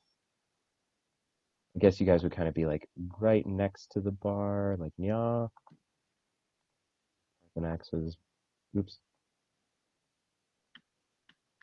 I got Making stepped some on at some swings. point. Yeah, probably a little bit. As you're pointing your rapier, people kind of just like walk into it, being not even a sharp edge. They just kind of like push it aside, and you sort of get kind of kerfuddled against the bar. A rapier is a sharp edge. As a Hmm. tip. Yeah, rapiers are a pointy tip. They also have an edge, like an actual rapier used for fighting. Isn't it like a fencing? It's definitely Yeah. fencing. Yeah, so Yeah. you can hit him, but it doesn't slice. It's a piercing weapon. Yeah, Yeah. they're pointy. Okay. It's like Needle Okay, from okay. Game of Thrones. Yeah, it is like a really, really big needle. All right.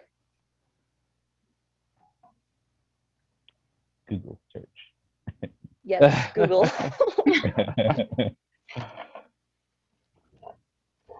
Can a rapier be used for slashing? Yes. Have you never seen like an old pirate film where they carve into the sails and all of that? That's Yes. I it can be imagine used that for they limb use like a slashing. dagger. have you seen Zoro have Zoro? a That's what rapier? Zoro uses. Okay, you learned something new. It is I a did not know slender and that. sharply pointed, two-edged blade. Dope. Knew it. Okay, I was wrong. I'll admit I'm wrong. So Um, hopefully no one runs into it. they still kind of push you out of the way. They don't really even notice this standoff. It's like somebody Which walked is into somebody okay. trying to get to the bar, and they just sort of push you up against the bar. At the very Arthur's- least, I'm going to try and maneuver myself between Innis and this angry villager because I don't. Lucky doesn't need another tap. He's going to be dead. He's only a goblin. Oh no.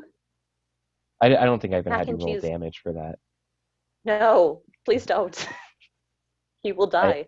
I didn't ask for damage actually. Now that I think about it, we'll say it was well, I mean, unless you wanted to go for lethal damage, I was assuming you were hitting her with non-lethal damage. But Well, that's Bless good. you. Sure. that sounded sorry, like thanks. that sounded like Innis just sneezed. Actually, Yeah. that had like an Innisness to it. Excuse me. Excuse me. So I'm not going to reveal that I'm Parthenax quite yet, but I'm also not okay that she stole from us. I'm just going to sort of put my staff back down, and I'm just going to keep my eyes locked on Innis, even if that means having to look through or around Scylla. Can I do like a perception on this old man to see how Hex feels about him and if I can get a vibe that it's actually one of ours? Yeah. Because otherwise, I feel like Hex would not be cool with this dude just like getting up in the grill. But I Yeah, do know totally. I do know that Parthenax is somewhere. Yeah, this will be against Parthenax's spell DC because you are using Where? a spell to. 15. Okay. Damn. You are using a spell to conceal yourself right now, aren't you? Yeah, alter self. Okay, yeah. Let me I'm see. pretty sure that's how that one works, unless it says otherwise in the spell. Perception, that's Yeah, it doesn't plus say 6. anything about it, so that works. All right. So that's 21. I got a 17 on die. You have a pretty good idea that this could be one of your teammates, especially the most magical of you all, the sorcerer. I still got the same like quarterstaff stance. Do Yeah, I there's see something in the Niken. body posture and like with that high perception, yeah, I think you would be able to notice Niken's familiar shadow as well. So I'm going to make my way over to Sella, and I'm so used to having thieves can't because I usually play rogues. I'm going to mention to her that Parthenax would be quite old. I don't know. I would want to essentially tell her, hey, I think that's Parthenax. Look at the stance. That's not an old man. Look at the hate in his eyes. Someone stole from him. Stella's just going to concentrate, squint her eyes for a moment. She's like, "You're completely right. Those are dragon eyes. Parthenax, what on earth are you doing?" Now you guys are next to each other. So yeah, Parthenax, you hear your companions kind of name drop. Ooh. As you're earth are you standing here in thinking? this And standoff. Draconic, I'm gonna say, get her, god damn it. So it's just like this. Draconic. Stella just rolls her eyes, and she picks up Lucky from off the Uh, counter. I don't know. I don't think he would have that much of a problem with it. He kind of like squirms and kind of grumbles for a second. Like a cat that doesn't want to get picked up. Yeah. Okay, and whatever damage he did have, I'm just gonna sing like, "It's okay, little goblin, everything will be alright." And she's gonna heal him for whatever damage he took. So Okay. he feels better.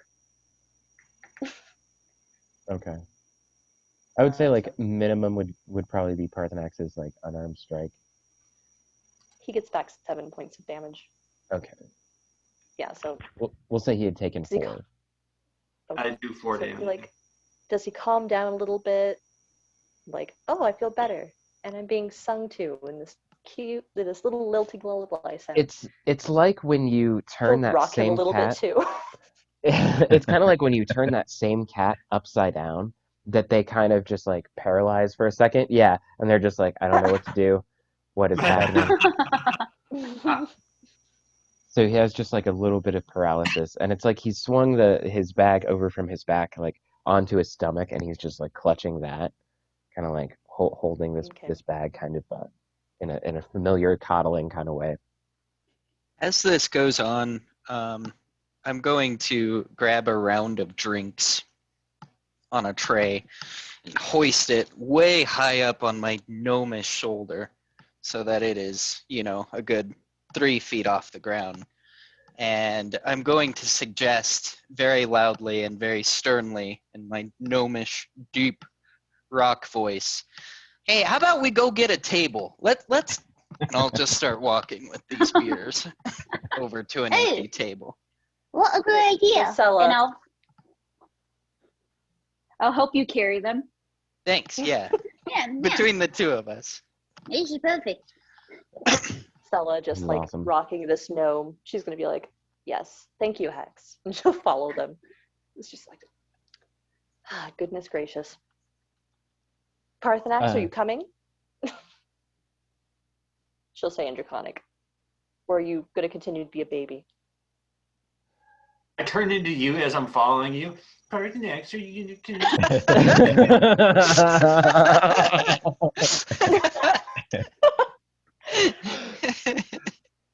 You got the Amazing. ears wrong.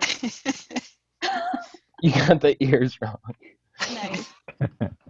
Cut back to Eru and Salidar, who are hanging out by the cart, and Eru kind of sits up a little bit, looks at Salidar, and goes, "Hey, do you want to fight?" Salidar kind of crosses his arms and just like turns the other way a little bit, and like almost to himself, just goes, "I wonder if there's any trouble. They're taking an awfully long time. They're taking an awfully long time." And Avery just kind of shrugs and lays back in the cart, closing his eyes this time.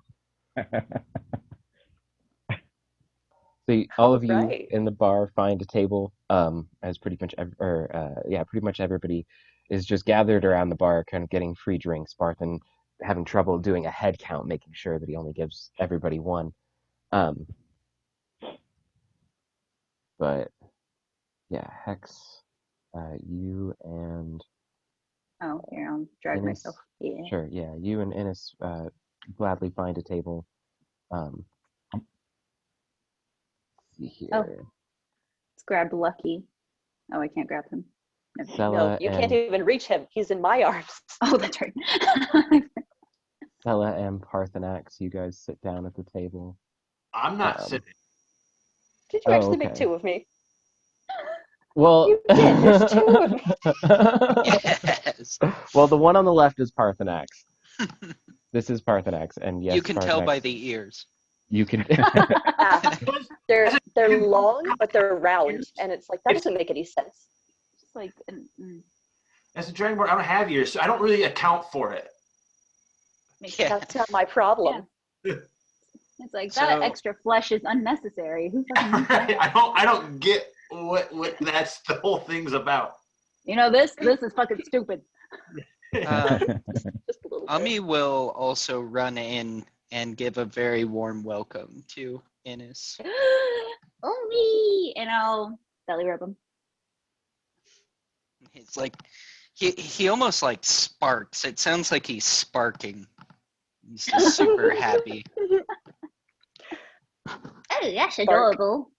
Spark, spark, Spark, spark. spark, spark. That is adorable. So, Parthenax, you like standing at the end of this table, kind of like Yeah, I stand. I guess I stand for a moment, and I'm just staring at Innes. I got the quarterstaff in my hand. It's like, no, I guess we're talking. you still look like Sella. Yeah. Okay. Got it. Sella, but with a deep dragonborn voice. Yeah.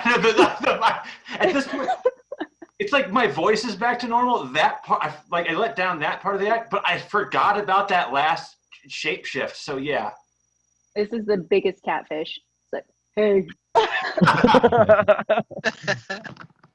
Agreed. hey, how's it going? Really young, Yes. fair-skinned elf. How's it going? Hey. Can't. All right, Sella just is ignoring you now, Parthenax, because you've annoyed her and you've hit people, and she had to heal the goblin, and she likes the goblin, and you're just being ridiculous. So, I suppose. Lucky sits down next to Parthenax on the same side of the table as you and Sella, and he's just eating this bowl of mac and cheese, just like Perfect. so happy about it. See, He's Lucky, you literally got like your a family. 4-year-old. It's a You bowl gave him of cheese, chalk. cheese and noodles, really, just whatever they had. It sounds delicious, actually. So, Miss Ennis, why exactly did you take Lucky from us Oh, in the first place? because at the moment it seems most appropriate. But he's a lot of work. It's like babysitting. I just gave him mac and cheese and gave him a chalk. But I was here for a grander assignment. And I decided that assignment is kind of so I decided not to do it. Oh, were you after the wizard as well? No. So I was offered 1 butt ton of money. And I just can't say no to all that gold. It just made a lot of sense. I was instructed to go find someone and then bring them back. And then I would get all this money. Sella But slips he his face said- for a moment. Are you you find people for money? No. Actually, this is the first time I'm doing it. I'm not very good at it because I thought it was boring. So I stopped. I said, okay. Yeah. What's next then? You know, I'm not sure, but a bit of advice for you, Sarah. Your family's looking for you. Like, by a butt ton of money looking for you. So, when I show up empty-handed, and by show up I mean just ignore them, you know, leave that message on received and not respond. Perhaps you should travel with a cloak, or maybe camp more. You kind of just gave off the air of nobility right away when you didn't want to camp in the goblin tent. So that was kind of like, oh, that's her. But then I realized you were just like me, and you were just trying to, you know, get away from your family. And how can I say, well, that's not right? But it was a lot of money, so I kind of missed that. It'll be okay. Oh goodness. So a butt ton of money. I assume that you're not the only person they offered this butt ton of money to. You know, I would say at this point, I'm the smartest one they offered it to since I found you first. Oh. But yeah, this might just you got to maybe dye your hair like normal colored, like. So I'm now changing colors to like give you a preview. Oh yes, like you know, everybody in here has chestnut brown hair. You can try that. Perhaps wear I mean your clothes are very lovely, but if your family really wants to find you, you probably should wear uglier clothes. Ugly As as And we maybe- continues, Stella's just like dying a little bit inside every second. yeah. See, I No. knew you wouldn't like this. And then maybe, and I'll just You would like this. more suggestions, like maybe don't tell. Wait, does her family, would they have told me that she was like a bard, or just that she was missing? I Oh, was no, actually they have no idea. so Oh, okay. they don't have any idea. So Okay. you were mostly led onto this by a wanted poster that you Hmm. have that says that she specifically needs to be alive. That bringing her back dead will just result in punishment. And there's a very I was going to message this to you, but you can decide to show her or not if you want. But there's a very, Okay. very, very good drawing of her. It's almost like it's almost like it just is her, like a couple weeks prior. But like, Mm. it's just the best drawing you've ever seen of an individual on a piece of parchment. So say, yeah, your If- parents must have a ton of money because they If- paid a really good artist. If you do show them the parchment, though, they will also see how much the reward is. I will. You know what, Stella? I'm doing you a favor. I'll rip off the amount and I will just show her the picture. And I will eat the amount. Eat it? I'll eat it, So so no Stella- one. Okay. So it's a lot of money. So I don't Which know. is a and I'll really just, interesting choice of words because giving up on the contract is, financially eating it. Yeah. So so I'll like whisper to Stella, it's like it's really a lot of money. Like maybe your friends might like turn you in. So it's probably good that they don't know how much it is. Yeah, or is my full name on that piece of paper? That too. Is her full name on that piece of paper? That too, yeah. She looks at Parthenex like, what? No, let me have that. Oh, look, they have your birthday. Oh my god. How many people see this before I can snatch the paper out of her hand? Make a sleight of hand check. Okay. Damn it. I rolled a 15 to see. Nice. 23. Oh. Pretty damn Ow. quick. It's like she starts to break it out, and you know almost instantly what she's about to show you, and you just like grab it and are looking at it like real close to your face. So nobody really manages to like get any info off of this. You guys can see like through the back though the really good image that has been painted of Stella. Mhm. Yeah, I mean every single one of this is handmade. Oh, it's gone. How? Wait. So these are just like up in cities and things. You know, I Right. would imagine. Yes, it is. It does appear to be mass produced. Okay. Sell it. Calms down. If you all will excuse me, please. And she's going to, as quickly as she can, walk out of the bar, and she's going to go find the notice board for the city. Okay. When you're going, I'm like, maybe that's not a good idea. Everyone's in It's- here. She ignores him completely. She's just out the door. She's going to that notice board because she just wants to see if it's here. This is a small town. If it's here, then she's in trouble. I'm gonna Uh, follow her just in case. I'm still hidden too. Totally. As you make your way out, the streets are still very quiet, and you go kind of around the corner from the door to the main street, and you kind of look around from the notice board, and it's just south a little bit near the town hall. As you walk out from down the street, Salidar and Eru see you, and Salidar kind of starts yelling and waving. Stella, do you need us? Stella? Oh, I'll turn to him and be like, no. Go inside, get a drink. I'm just taking care of an errand. Go on. And she'll He continue sees- on her way.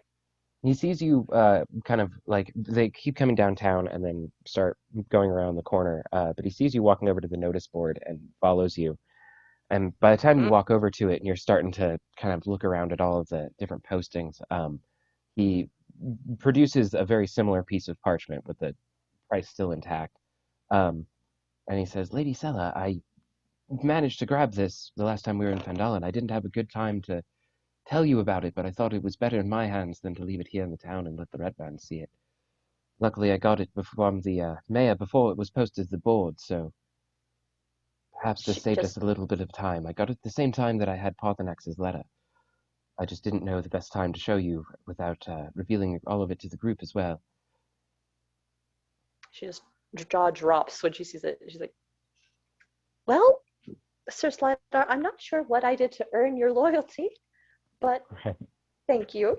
And unfortunately, everyone already knows. They just don't know the details. Our new companion, Innes, apparently found one of those too and decided to take the account, but she apparently is no longer doing that, and I don't know what to do, but thank you. And so she just starts going back to the bar, and she is frazzled, for lack of a better term. She is completely frazzled. For She's sure. digging He follows you the whole way, like almost trying to console you, like, "Oh ma, yes, I'm sorry, no, but it's okay. Innes would like to, as soon as Sella had left and Niken left, I'll just look at Hex and just be like, It's a lot of money. Like a lot of money. Well, maybe I should save her beer. He'll drink. He'll drink another one. Okay. I guess we make it back to the inn, and I'll just go and like very stiffly sit down next to the other me and pat the goblin on the head. I'll slowly push that beer to ya. Thanks a lot. Thank you, Hex. And she'll just down it. I won't kill ya. Okay, hold on. I think we're beating You wouldn't around. get the money if you did. Oh, that's right. You, Innes, stole from us because you couldn't deal one of us to go sell for profit. And you all are okay with that. That this person was just going to go turn our friend in for a bunch of something else because she couldn't? Oh, clarification. No. Does somebody have a fan on? I'm getting a terrible buzz. I don't know if it's me or not. I'm getting Or it too. didgeridoo.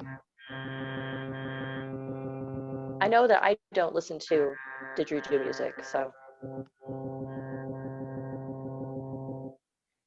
Yeah, that's wild. There it goes. Oh, nope. No, there it is.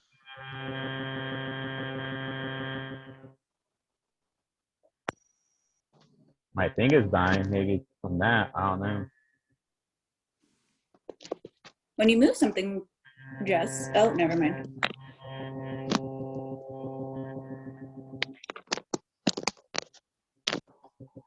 Okay, we all good? It's. I don't know what that is. Can you mute your mic? Oh shit, I was muted. Oh, that's so strange.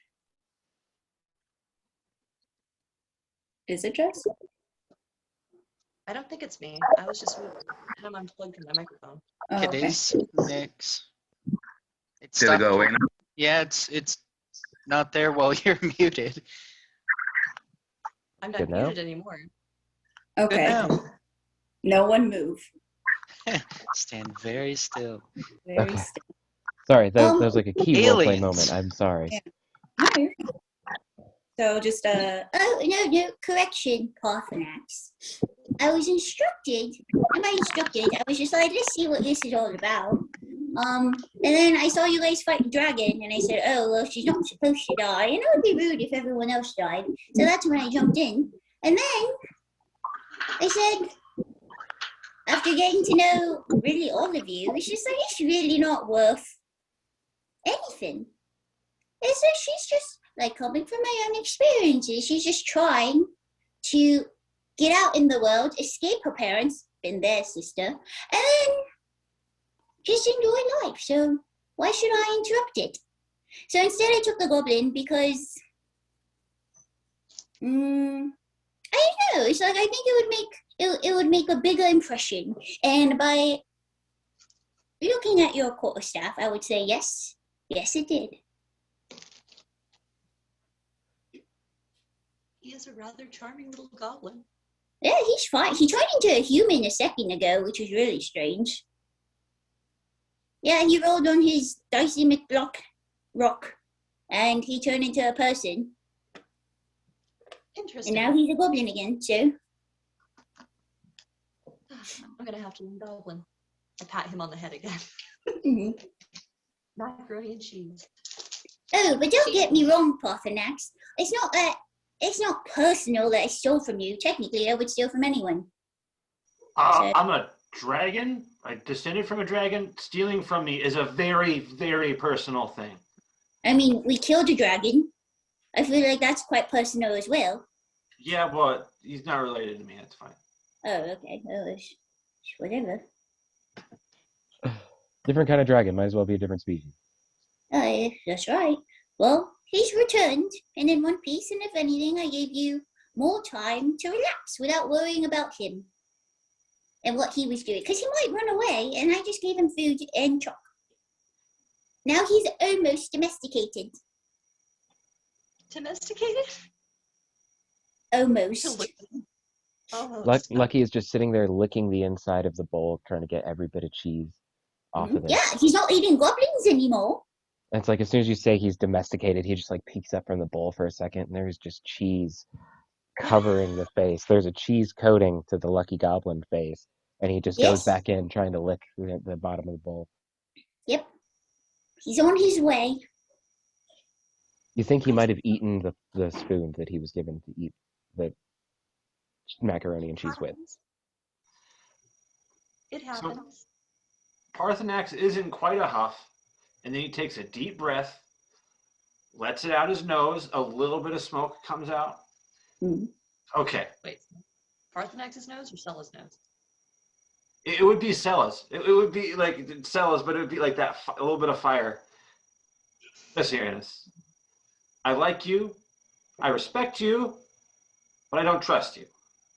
And to be honest, I feel like you owe me one for stealing something of mine. Oh, what would you like? What better reason to have somebody join the party?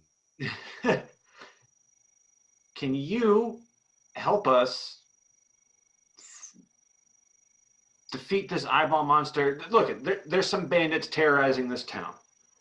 I don't want people terrorized, right? You help us go kick their butt. I'll call it even. Maybe I'll trust you from there. Oh, okay. I don't think it's bad. And I don't understand you. You're a gnome. I'm a dragonborn. Maybe there's some cultural differences. Maybe where you come from, this is totally cool. You guys steal from each other all the time. Where I'm coming from, I'm supposed to, by law, eat you. So let's find a common ground here. Oh, well, I can confirm. I like you too. You seem really cool. And yes, you probably shouldn't trust me. But it's fine. I mean, it happens. That's my normal. All of this is normal. I'll entertain.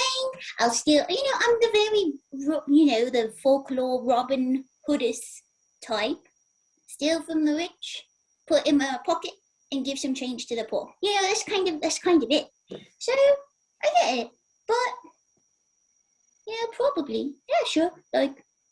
Whenever you guys are on your way to kill the eyeball thing, I mean, what's a dragon? What's an eyeball thing? Sure. Playing But pretty good on that otherwise, chaotic. You said what? They're doing pretty good on playing that chaotic. This is just, alignment. she's just a fucking freak. yeah, but and also my family definitely didn't steal from one another.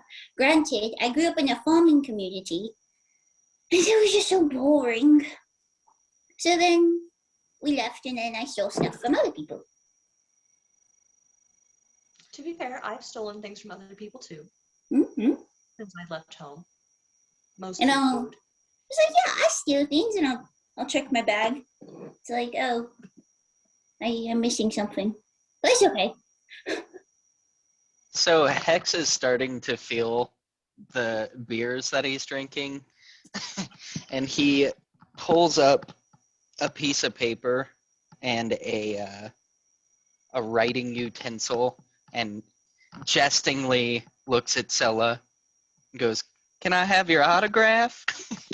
And then he laughs and hiccups and kind of just takes it back when he sees her face and goes back to being quiet. Innes will laugh also. He's like, I have a last straw for Sella. Like, she's so upset that this last little thing, this last little jest, she just like gets up from the table, tears in her eyes, and she runs upstairs. I can't handle this anymore. You people. And she goes upstairs. She leaves you all. Oh, He'll fold up the paper. I guess later then. You do run into the back. There isn't an upstairs, but you run to the familiar Oh. rooms that you guys stayed in last time. Mm-hmm. So I just go upstairs into the room that I was in last time. Hopefully Okay. no one's in there. But there isn't an upstairs, is what I was saying. It's a one-level place. But you run to the is back either way, yeah, where the rooms are. Totally. I just book it and I go and hide in my room. Yeah. You know, if she's really worth all that money, we should do our best to protect her. I doubt that you're going to be the last to come for her. We got lucky that you are who you are, innocent.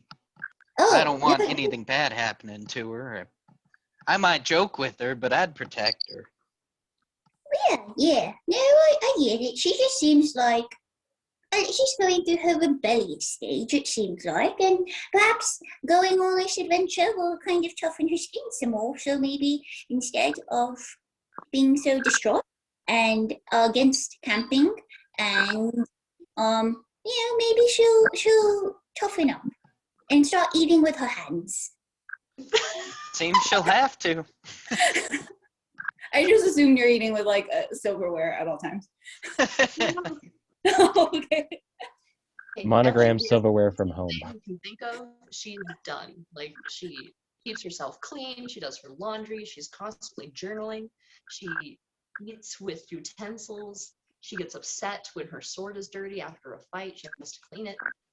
She is a priss. She really is. Polite. Yeah. but a priss. Little sweet little delicate flower. A little bit. You can scream at things and make them break. Yeah. The sweet little Venus flytrap. A little bit. But like out of character, her magic didn't really start manifesting till after she left home. Oh. Yeah. You go back to the very first episode, they're killing monsters at this pit in a bar, and she just screams, and that's only the second time she's ever used like thunderclap. It was Thunderwave, yeah. And you used it indoors and managed to hit half the party. You can. I almost killed everyone. Yeah. I've been there. The first time I played Innis, I almost killed everybody. Yeah, that was great. I had an hit point. Oh no. So, Okay. Sorry, just one blurb. On the Wild Magic table, literally the first time I rolled on it, I cast a 3rd level fireball centered on myself, and the entire party was around me. And this was Paul's first time DMing, and he's like, we'll just knock you out instead. We won't kill anyone else. So it was very typical. But anyway, Yeah, just toughen her up. Give her some, just tell her to rub some dirt in it. Seeing Sella run off in a huff, I sort of shapeshift back into myself. I haven't quite put down the change appearance yet, so it's more just like glamour shot Parthenax. It's how I'd look, but like, I don't know, windswept Dragonborn or whatever. And I'll look to Lucky and say to him in Goblin, come on, we got to go cheer up Sella, and sort of pick him up off the table and walk after her. On the parchment that I was going to ask for her autograph, all right, I'm sorry, and put it on Ami's collar. Give him a little spank on his little behind, and he'll go with them. Yeah, so I'll go to the door and give it a quick couple raps. Hey, Sela. I'm sorry I was making fun of you. No way. No. I can't handle you. I'm trying to exude more of my metallic traits. That was a very chromatic thing to do, polymorphing and making fun of you. And I am genuinely sorry. I just been really heated. I was angry at Innis, and then you stopped me, and that made me more angry. I don't know. It was a real red dragon moment. I'm sorry. But look we got some friends to come to see you. And I kind of opened the door, and Ami and Lucky rush in. It's your two favorite creatures. Okay. She like can't be upset anymore. She's just kind of sitting on the bed. Come here, Ami. Just cuddling. And after I kind of like push Lucky in there, I'll close the door and I'll leave you alone. Okay. She's like, oh, I'm a horrible person. And she'll just sit there with the doggo and with the kind of weird goblin who's probably freaked out at the moment. And she's just gonna be quiet for a while. And contemplate what color she's gonna dye her hair. Omni is like right on you, just kind of sitting on your lap, consoling you, and Lucky kind of like goes over and finds a corner, and just kind of curls up in a ball in the corner over his stone, and just takes a deep breath and sighs before kind of like just starts. Stone, stone, stone, stone, stone, stone, stone, stone. Stone, stone, stone, stone, stone, stone, stone, stone. Okay. Lucky stone, stone, stone, stone, stone, stone. Okay. So earlier I had said it was Barthen, but it's Tobin Stonehill who's at the bar. Barthen is in here with you guys after the commotion of Sela kind of running to the back. Say what? Need that deposit. Oh, yeah. Barthen notices the commotion and everything and comes up to you guys after a little bit. Well, glad to see you in here. Sorry I wasn't at the provisions to take your cart back. I would gladly handle this business here. I happen to have the coin on me. I assume that this cart is just out back. I can take it back to the shop for you if you'd like. I assume that all of your supplies are with you, and unless you need to take anything off of the cart still. Everything that we needed is in my portable hole. Okay, I wasn't sure if you had put the giant heart in there or not. I did. I made a point of okay. putting it with the dragon head and the dragon hide. Okay, for sure. Then yeah, if it's clear, you guys are good to go. He could just kind of like grab it from here. He's obviously a little woozy from some of the drinking. He's kind of had his fill and was about to head out, so he's talking to you guys before he does. Everything all right with your companion? Oh yeah. Elves, Yes, I believe it was 25 gold pieces for the cart. I assume everything is in order. It wasn't damaged or lost along the way. It was 100, wasn't it? Wasn't it? I hardly remember. Sorry, I've had a lot of free drinks today. I did give him 10 platinum as deposit. Yeah. So that'd be would that be yeah, okay. Is gold all right? I only have gold on me at the moment. I don't have the platinum. Gold, right? Platinum is 5 gold each. Yeah. It's not 10. It's 5, I thought. I thought it was 5 too.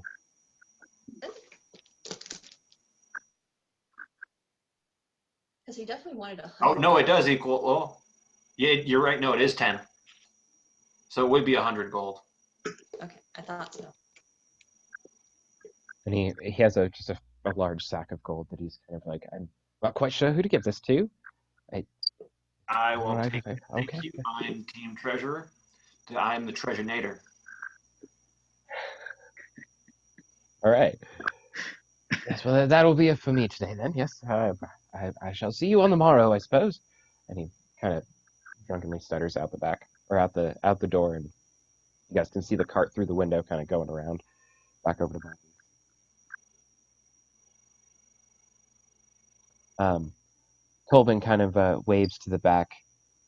Are you all renting the same rooms again? I believe I haven't cleaned them since the last time, to be honest with you, so perhaps if you use the same ones, it shouldn't be a bother for you. I haven't had anyone stay. Kind of yelling over this commotion of everybody just drinking their beers, had their fill, there's still some in their glass, kind of nursing the rest of it.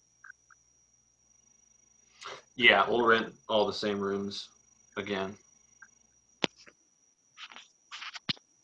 So somebody will have to double up, kind of. There's 2, 4, 6 of them. I'm pretty sure 7 of you, counting Eru and Salidar. Doesn't this Slider's hometown? Like, does he have a house he can go to? Right. It's not really his hometown. It's really just his like current project, what he's kind of working on and stuff. He spent most of his time out of town. No, he doesn't have a house here.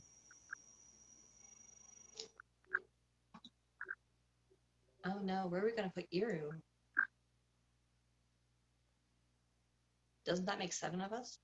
Yeah, that's why I was saying somebody would have to double up. Yeah, we can double up. I'll double up with Eru. Okay. I guess eventually someone will come out of the room and I think Innes would be the best choice. Us girls gotta stick together. Woo! Yeah, with Thea already staying with you on your shoulder and everything. Right. It's girls' night in there. I do give you your deposit back, and I'm quite proud of the fact that I got the deposit back. Ellis puts this enormous bag of gold into her bag of holding. She's like, thank you, I appreciate it. Oh, but when she comes back out, she no longer has long white hair. She has shoulder length, like auburn hair. She looks very unhappy about it, and it makes her look way more pale than she did before. She is a moon elf, so they're like almost white skinned. It's striking, but she is not happy, and a lot of her hair is just gone. It was down to her waist, and now it's only just like here. So she's going to drink and drink. And then Where'd your hair go? Let's make bracelets. that's okay. I think that's okay. You know, it looks really good. The pixie is quite in this era. Is Enos in the room? When you suggest staying in the same room as Eru, he kind of nods like, that's fine. You're sleeping on the floor. I call the top bunk, which is the bed. Yeah, I'm fine. I meditate, so it's all good. Going to sleep levitating? No, meditate. Meditate. Yeah. Oh, Oh, good old elves. Yeah. that's what I get from drinking. And And I'll just encourage Stella to drink more. And she will do so. She will So keep drinking. is Enos in the room, or is she at the table still? Oh. Because Where I are was, you, Stella? Huh? Where are you? Are you out or are you in the room? I just assume I was with you. I At came this back point. out. Okay, I had so to we're out. turn off. So Almi came back out with me and was like, Hex, yay! So I'll bring up a drink as well and start telling some ridiculous. I'll begin to start explaining to you who Clementine is, and then I'll lose track and start on a war story. I mean, giant snake and then giant bad stuff. Okay, cool. Giant snake? No, giant lake filled with bones. Stella keeps drinking. So Niken, are you looking for Innes? yes, I was gonna say if I'm next to you, I'm gonna take off my hood so I'm visible to everybody, and I go closer to you, and I go into my pocket and I take out your ring. And I put it right in front of you, and I spin it like you know how you put the coin, like kind of standing, and you flick it, you know? Yeah. And I'm gonna be like, you drop this, and then I'm gonna go get up and go get a drink. And as you say it, I'll just look at it and go, Whoa, so sneaky. So sneaky. Quite impressive. Yes. In between Niken setting this down and then kind of like getting up to get a drink and you looking at him to go get a drink, the ring as it spins kind of moves across the table and then it like wedges itself in between a couple of the pieces of wood that hold the table together. And it looked like very intent movement to all of you sitting at the table, that this ring like deliberately scooted across and then just went perfectly perpendicular and then landed in between the wood. I immediately look under the table. It's not down there. It's stuck between the planks of wood that make up this table. That's peculiar. I kick where I would imagine a small invisible thing trying to steal the ring would be. Your foot slips and well, okay, I was gonna say you like hit your shin on the crossbar in between. But I imagine you're small enough that it's more like your like mid knee kind of comes up, like you had some power behind it, like you're really trying to get something, but then it's nothing, and you just like straight leg the crossbar under the table. Yeah, that caught my eye. I'm gonna try it again. I'll pick up the ring and start spinning it. Are you watching it? Mhm. It just kind of spins normally, loses momentum, and then just kind of teeters before stopping. Do I know which it is? What? Yeah, you gather pretty quickly which ring it is. Oh. I look at my beer. I stole that from a homeless person. I drink my beer. when you look at the beer back at the ring, it seems to have deliberately moved across the table once again. And it's kind of going for the same crack, but once you look at it, it's like stopped right there, and it just loses momentum and falls. I'm fascinated. What is this ring? So I stole this from a homeless person because he said, well, honestly, he was just being really crass. And he wasn't a nice homeless person. You know how some nice homeless people are just like, oh, please, give me money. This one was like throwing stuff. So I took this. So you took his ring? Yeah, he was a mean person. Huh. Yes. He'll kind of bat it. It is, Not this one. this one. So this ring is quite fancy. It can hide unless you're looking at it.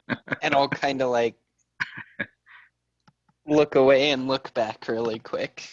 Has it moved? Yeah, as soon as you look away, it kind of like starts to scoot across the table towards that crack again. You And then see when you look back, you see it like right on the edge, like about to fall in, and it's kind of like cartoonish. It's like kind of scooting over, and then you look back, and it's like about to teeter in, and it's just stopped like at an angle. Hex's little artificer tinkerer brain has just imploded on itself. He is so fascinated by this ring, and he's just like staring at it, and he like snaps his fingers twice, and a tiny little hammer comes out, and he just starts like clanking on it and like just messing with the ring. He's totally fascinated by it. See, the lucky thing is the homeless person doesn't know it's missing. Is So he when- missing? Did you make him go missing? So when And I'll Niken I'll just Niken drink gives the you this beer. ring, when Niken first even gives you this ring, and you kind of see this behavior, it's almost instantly that you're like, oh, it probably jumped out of my pocket. Oh, yeah. Yeah, probably. That makes a lot of sense. But I'll put it back in the good old pouch. Oh, unless you wanted to look at it some more, Hex, you can keep looking at it. If you wouldn't mind, he's like a kid in a candy store. He's so excited and like he kind of cranks a little gear behind his ear and it just like pops these like super magnified glasses out and he's just checking this ring out. I'll just say, that's weird. Oh, you don't know the half of it yet. So I do want to keep going for a little bit more. I have a stopping point planned a little bit ahead of this, but I do want to take a quick little break. I can't be the only one that has to use the bathroom. So if you guys want to just hang on for a good 5-10 minutes and do a break real quick, we'll be back in a minute. Yep.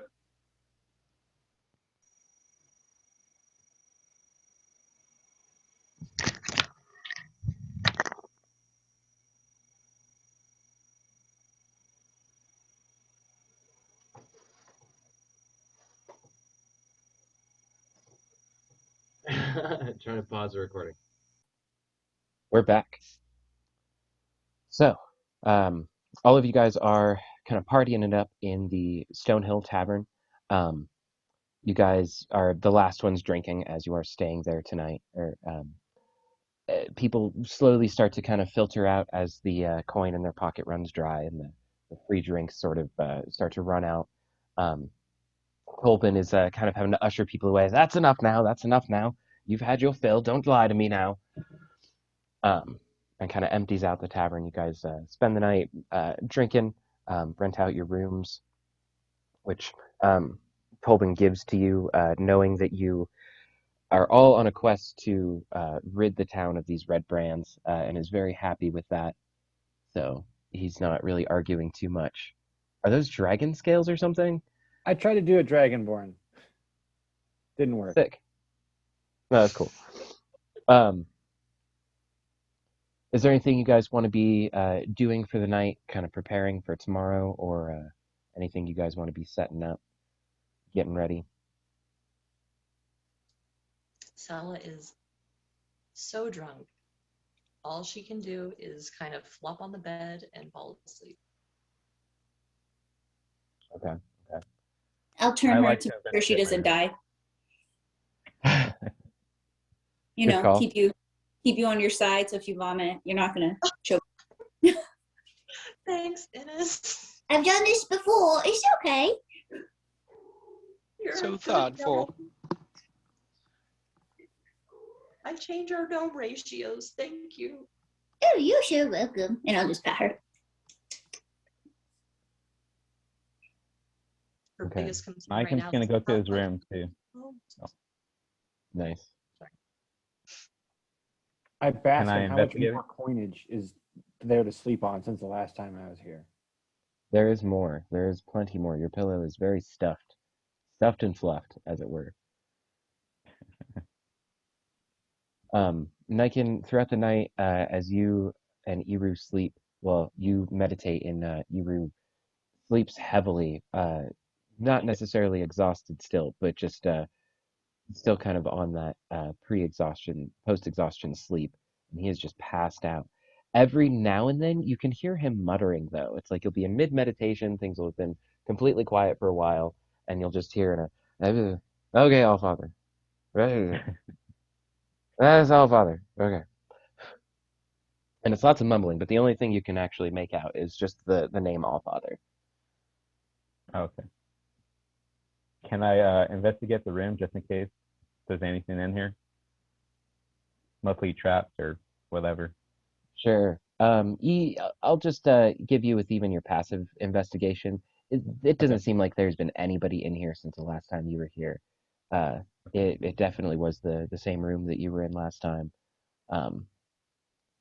No hidden magic items or traps or even really dirty sheets. You were the last one to use them. Okay. Well, Iru might Now have it been. is. So. Or yeah. Yeah, sleep takes you all. All of you guys have a long rest. If you guys need to get back spell slots or health points or anything like that. Even with the amount of drinking that you guys were doing, nobody is so plastered that they wake up with exhaustion. Unless you guys were drinking that dank cultist dragon blood alcohol. Oh, okay, Hex. So that was a thing. The along with the dragon came a bunch of cultists who had a concoction on them that was identified as a dragon blood's brew. It seems like the poison, or not poison, yeah, the poison dragon that you guys were fighting, Green Dragon, was using its blood to concoct a sort of elixir to help kind of mind control the cultists into doing his bidding and stuff. It is just a heavy liquor that, without the suggestive influence, just gets you real drunk. And Iru had 3 of them, um, failed So a couple that's why. Constitution saves, and yeah. You have His one intelligence juice was like on a 3. Yeah, so you guys, little bit meta, but you guys did find out that it actually will boost one stat, but then it will diminish another by equal values, depending on how drunk you get. So it could be kind of useful, but it also might screw you over. And it is different for everyone. Alcohol affects everybody differently. So, like Iru's strength was boosted, and Enos's charisma was boosted. So you guys all meet in the morning. And Tolbin is cooking up a breakfast for all of you guys. Says that it's free of charge. Ever since the goblins had been stopped raiding caravans coming in and out of town, they've had a little bit more food. So he isn't really worried about charging you guys for breakfast. It's on the house this time. The inn is quite empty. I'm just not going to bother with deleting all the things. The inn is empty. You guys are just hanging out, kind of having breakfast. He's got a little bit of bacon, some eggs. There's some fresh fruit juice. Good little spread to kind of get the day started and revitalize. You guys making a game plan? Can I take a little bit of the fruit juice in an empty vial? I knew it. I wondered if that was going to happen too. But yeah, totally. It's like a pinkish purple kind of mixture. I think there are probably many different colored berries in it. I would like to ask the barkeep how much money he got yesterday. Thanks to you, lassie, I've brought in more than I think I would have for the week. Ooh, how Doled out exciting. plenty of free drinks, trying to stave off the conflict that seemed to be brewing, but it was a good day. I'm not cleaning blood off of my floors this time. Oh, wonderful. That's great.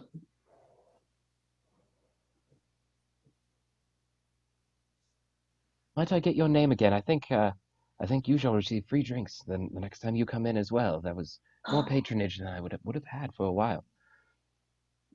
Oh, yeah, oh, perfect. My name is Innes Joseph McManus. Oh, indeed, yes, thank you. And he's like writing it on a parchment underneath the register and puts it back under the bar. Perfect. Cool. So what would you guys like to be doing? We need to find Ignacio.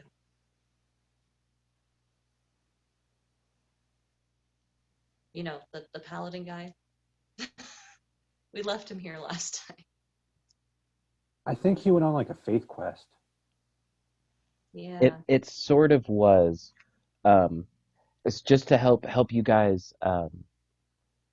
Actually, everybody, just do a straight intelligence roll for me real quick.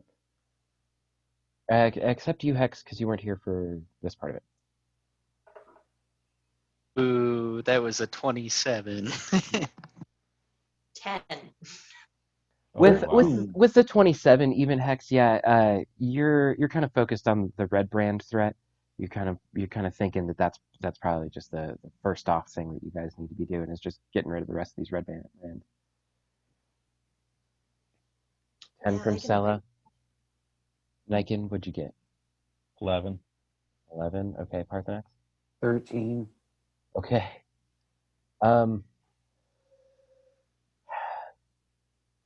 Yeah, you guys remember that Aldermath, the guy that owned the or the adventurer who took care of the apple orchard is the one that tipped you guys off about the um, undead threat at the Owl Well. Flip you guys over to the map real quick just so you can Now see where we that's have to at. go find Holder. So the orchard is over here on the side. And then you guys are still at the Stone Hill, so not like real far away.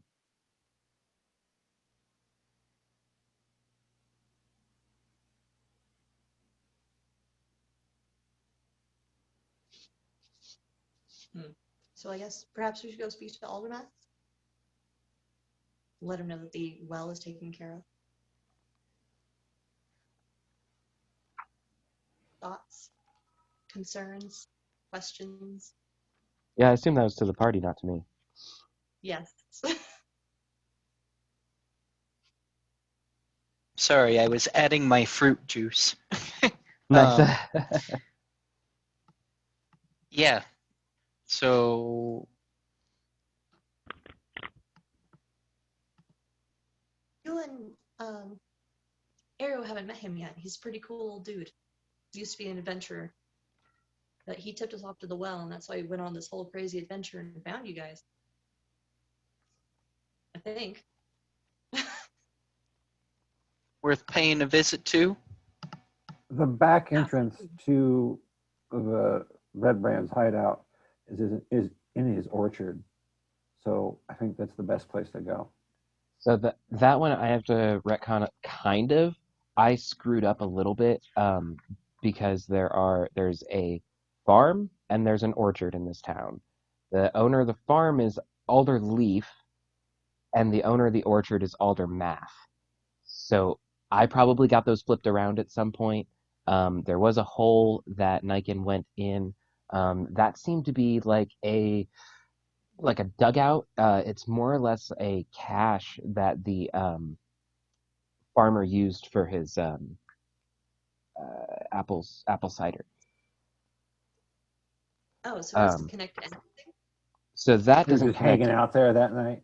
They were hanging out there that night. Yeah, the first time that he went in, it was just the one guy, and then you guys went back a little bit later, and there were a couple of them that were in there. You guys didn't confront them or anything like that. Okay. They were just being hooligans then in this cellar thing? Yeah, because Eldermath can't maintain the whole orchard and everything. Kind of when you guys went there last time, the trees around his home were pretty nice, but then once you got a couple rows back, they just kind of started to degrade. You could tell that he couldn't quite make it back there to get all of the trees. So that's why this hole kind of had just gone unattended for a while. Red Brand used it as a little bit of a hideout. Okay, that's a little less exciting, but Does not mean there is not a secret tunnel. You did still hear from the youngin, Stonehill's kid, that there's a tunnel at the farm that they play in. So that's what I retconned. He told you about both, and so maybe there's confusion somewhere in there. okay. Well, shall we head out? Yes. Yep. I'm ready. Right, to the orchard. So Stella's going to take a cloak out of her bag of holding and push up over her ears. nice. Okay, so you guys go over to Elder Math's home in the orchard. Does anybody want to be knocking on the door? It seems he is not out on this day. Per the usual, Hex will kind of keep a perimeter. He's got his eyes just kind of looking around the house. I'll knock on the door. Okay. With the quarterstaff, just some quick whaps. So you give it a couple of knocks. Takes just a couple of seconds, and you can hear footsteps on the other side walk up to the door. And he opens it. You see this familiar older elfish figure standing before you, brow furrowed at first, and then sees you. Ah, yes, Master Dragonborn. Good to see you. Have you returned from the well? Yes. Cleansed. Ah, indeed. No more of those undead. Shall be coming into town. That is splendorous news.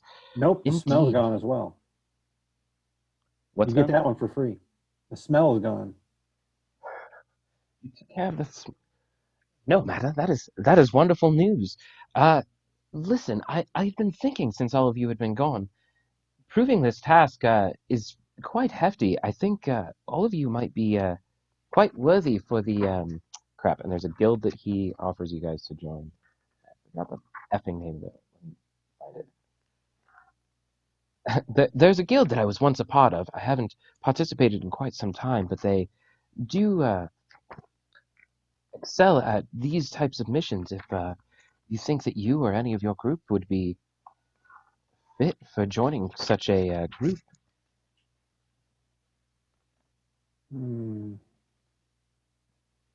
Thank you. I suppose I'll keep that in mind. I'll take the brochure, I guess. Okay. The offer stands if you shall ever consider it again. The Order of the Gauntlet could use somebody with such honor and vigilance. Indeed, a noble such as yourself would be quite. Okay, that's interesting. Would be quite exemplary in such a group. It is a charming offer. However, we still have a lot of business to deal with here with the red brand. Yes, indeed. I agree. I could not agree more. It seems that they are taking more of our town every day. I fear that there might not be many of us left. We seem to just be a deposit for them. I'm gonna say to Parthenax and Draconic, do you think we should tell him about the eyeball monster? Master Dragonborn, who is this companion speaking to you in a strange tongue? I don't recognize her. Fuck. I didn't pick a new name. Yeah. No, I would have picked up on the fact that you trying to go by something different. This is the leader of Team Parthenax, Penelope Parthenax. What? In the flesh. And one eyebrow just like slowly raises till it like almost touches his freaking hair. No, wait, what did you call me? Good old Penny Parthenax. Penny?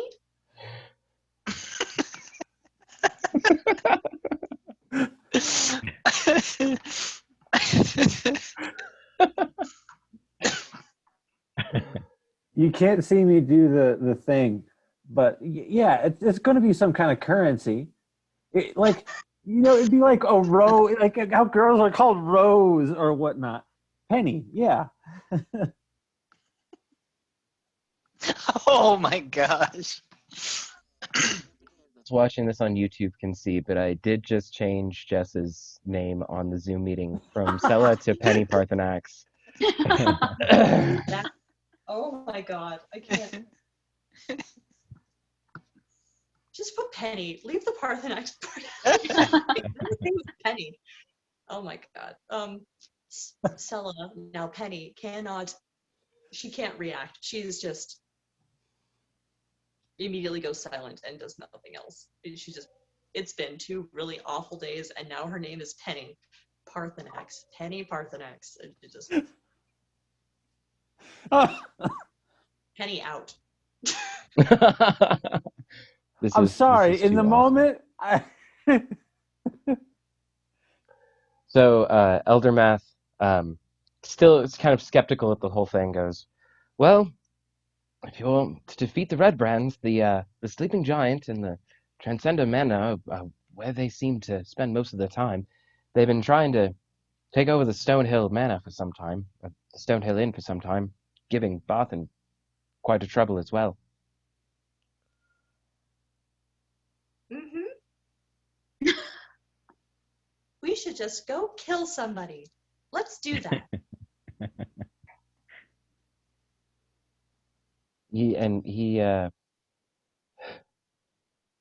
Oh man. So you introduced her as Penny Parthenax and the leader of the team. And Aldermath goes to like kind of wave you guys goodbye and goes, "Congratulations on the wedding, I suppose." Assuming that that's no. why the name is connected over. Oh, being a dragonborn, he doesn't get this. Yeah, sure.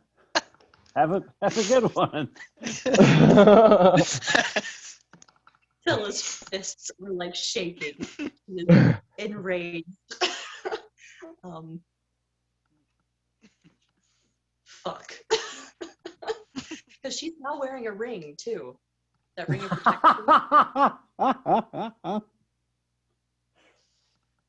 Well, I guess this is something to call your mom about, huh? Oh, whoa.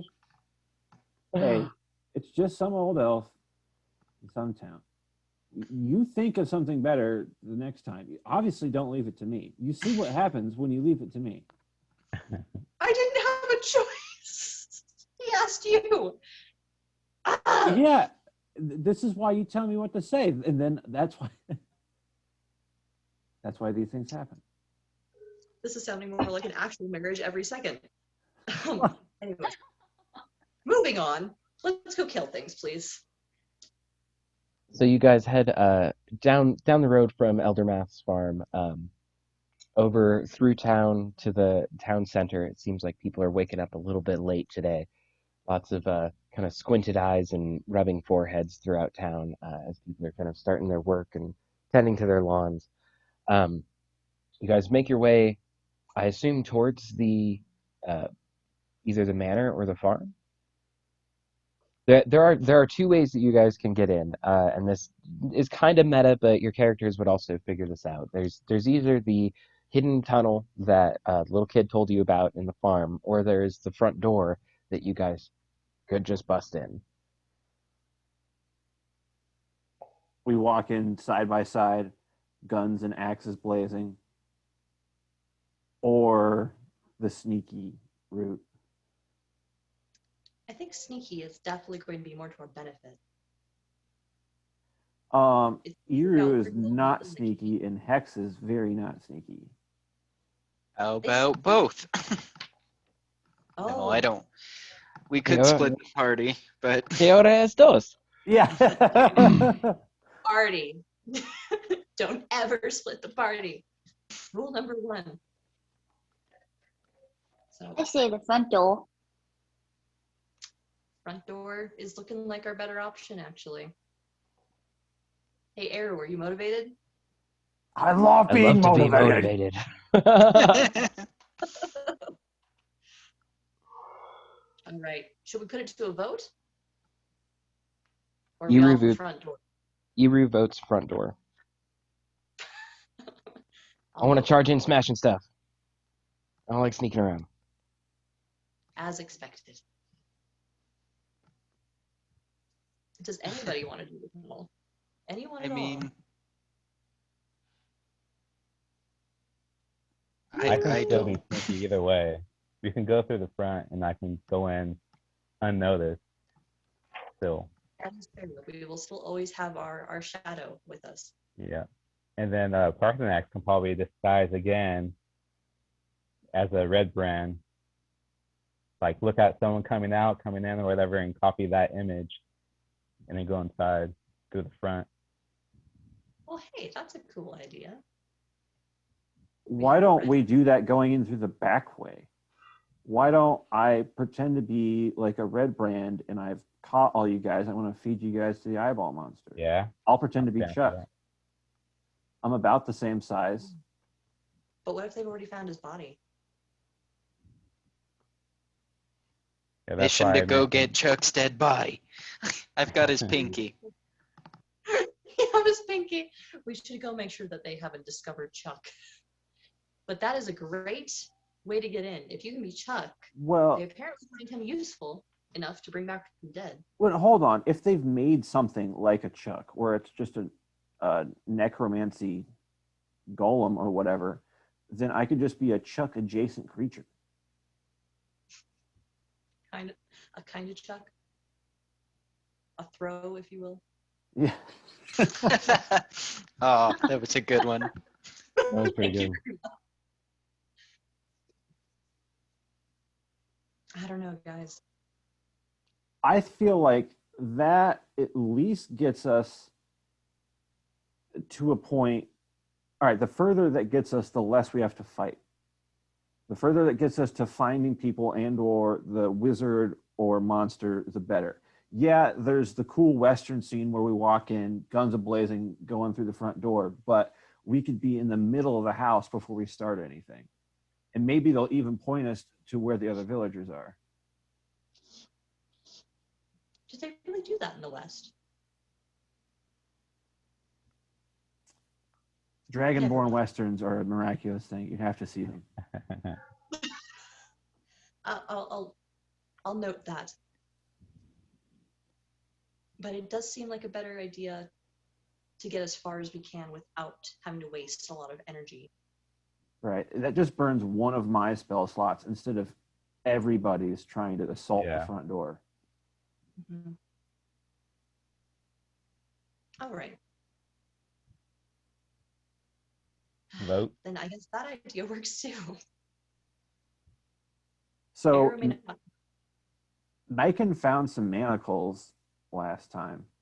Yeah. Maybe we could fashion some lookalikes that aren't like you guys should just easily bust out of them. They're not locked.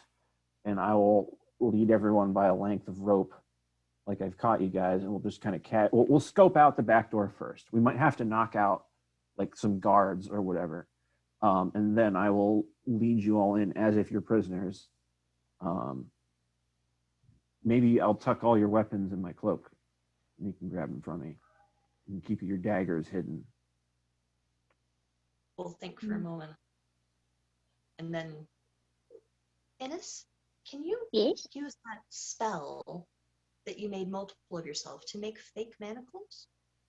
I can make fake manacles, but not necessarily myself. We could make some minor illusions. They'd be glowing. Yeah, that'll be fine. I can make an image. So it's within 30 feet. I don't see why it can't be like a chain gang. But if we're gonna sneak around the back, shouldn't I can just sneak and see if this magic is really needed? Scout first. Scout first and then make a plan after. Yeah. Like Innes I'm hit down it for on the head here. We should definitely scout things out first. Who's on the go team then? Niken? Yep. I am not. I'm not sneaky. Niken, looks like you're on your own. Almost better that way. So what's your guys' marching order? Niken's obviously going up kind of first to scout out, but how is everybody kind of planning on going in otherwise? Parthenax, you leading everybody first? Yeah, I'm sort of, I guess I'm going in the front because I'm trying to catch sight of a red brand to potentially look like them. Maybe if there's like a door guard, I might want to end up looking like him. You guys start making your way down the street. I'll say you guys are like kind of in between the sleeping or the Stonehill Inn and the Sleeping Giant, kind of like somewhere in this sort of clearing behind the Sleeping Giant, basically. And you guys can tell that the Sleeping Giant is very quiet. It doesn't seem like there's actually anybody in there at this moment. And then looking up at Transcendar Manor, you can tell that there is really just one way in this place. It is up on sheer cliff spaces, so trying to go around, there's not really a door on that side. It's just forest and mountain.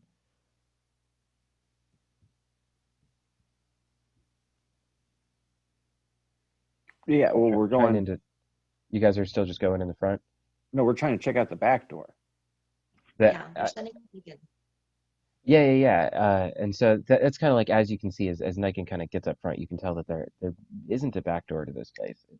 It's just mountainside on the back. This house is built right up into. What about the tunnel in the farm this kid mentioned? Yeah. Where does that tunnel lead? That tunnel is like actually down here at the farm. Yeah, somewhere else. Is it? Or I think it's supposed to be in this forest, but is that where you want to check out? I thought you were just walking up to the manor. Yeah. Now we need to check out that secret tunnel. So first thing we got to do is find it, I guess. I know, kick the dirt.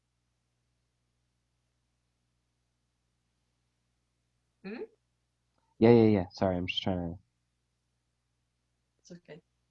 to. You.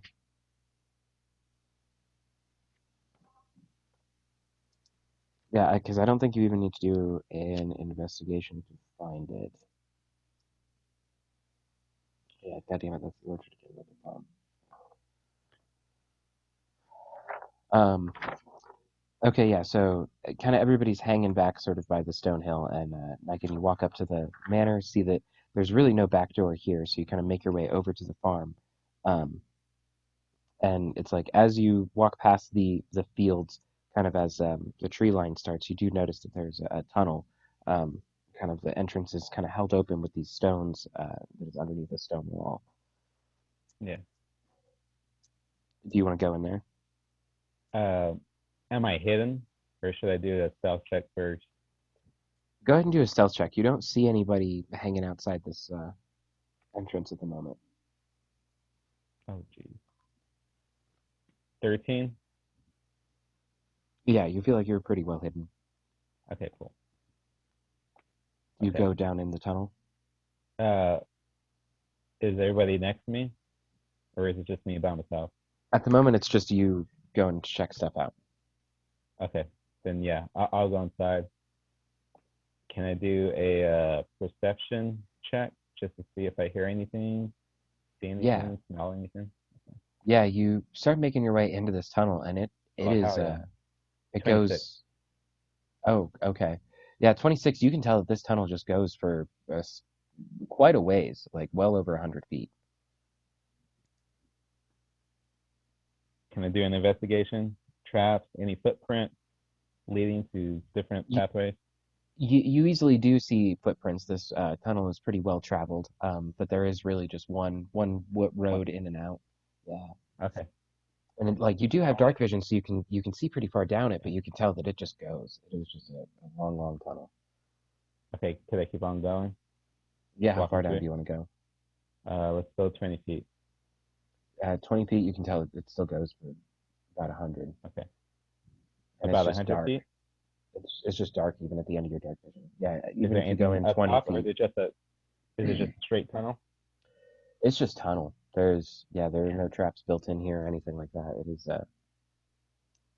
Do I see any light, like kind of glimmering towards the back? dark. Even at the end of your dark vision, it just keeps going. I want to keep going. How far down do you want to go? You can see. I think you can see like 30 feet ahead of you. Dark vision again. Anybody help me out on that one? I'm trying to find it. It's 60. So yeah, Yeah, you can 60. even see 60 feet, and it is just black. Okay, I want to hit another 60 and keep walking.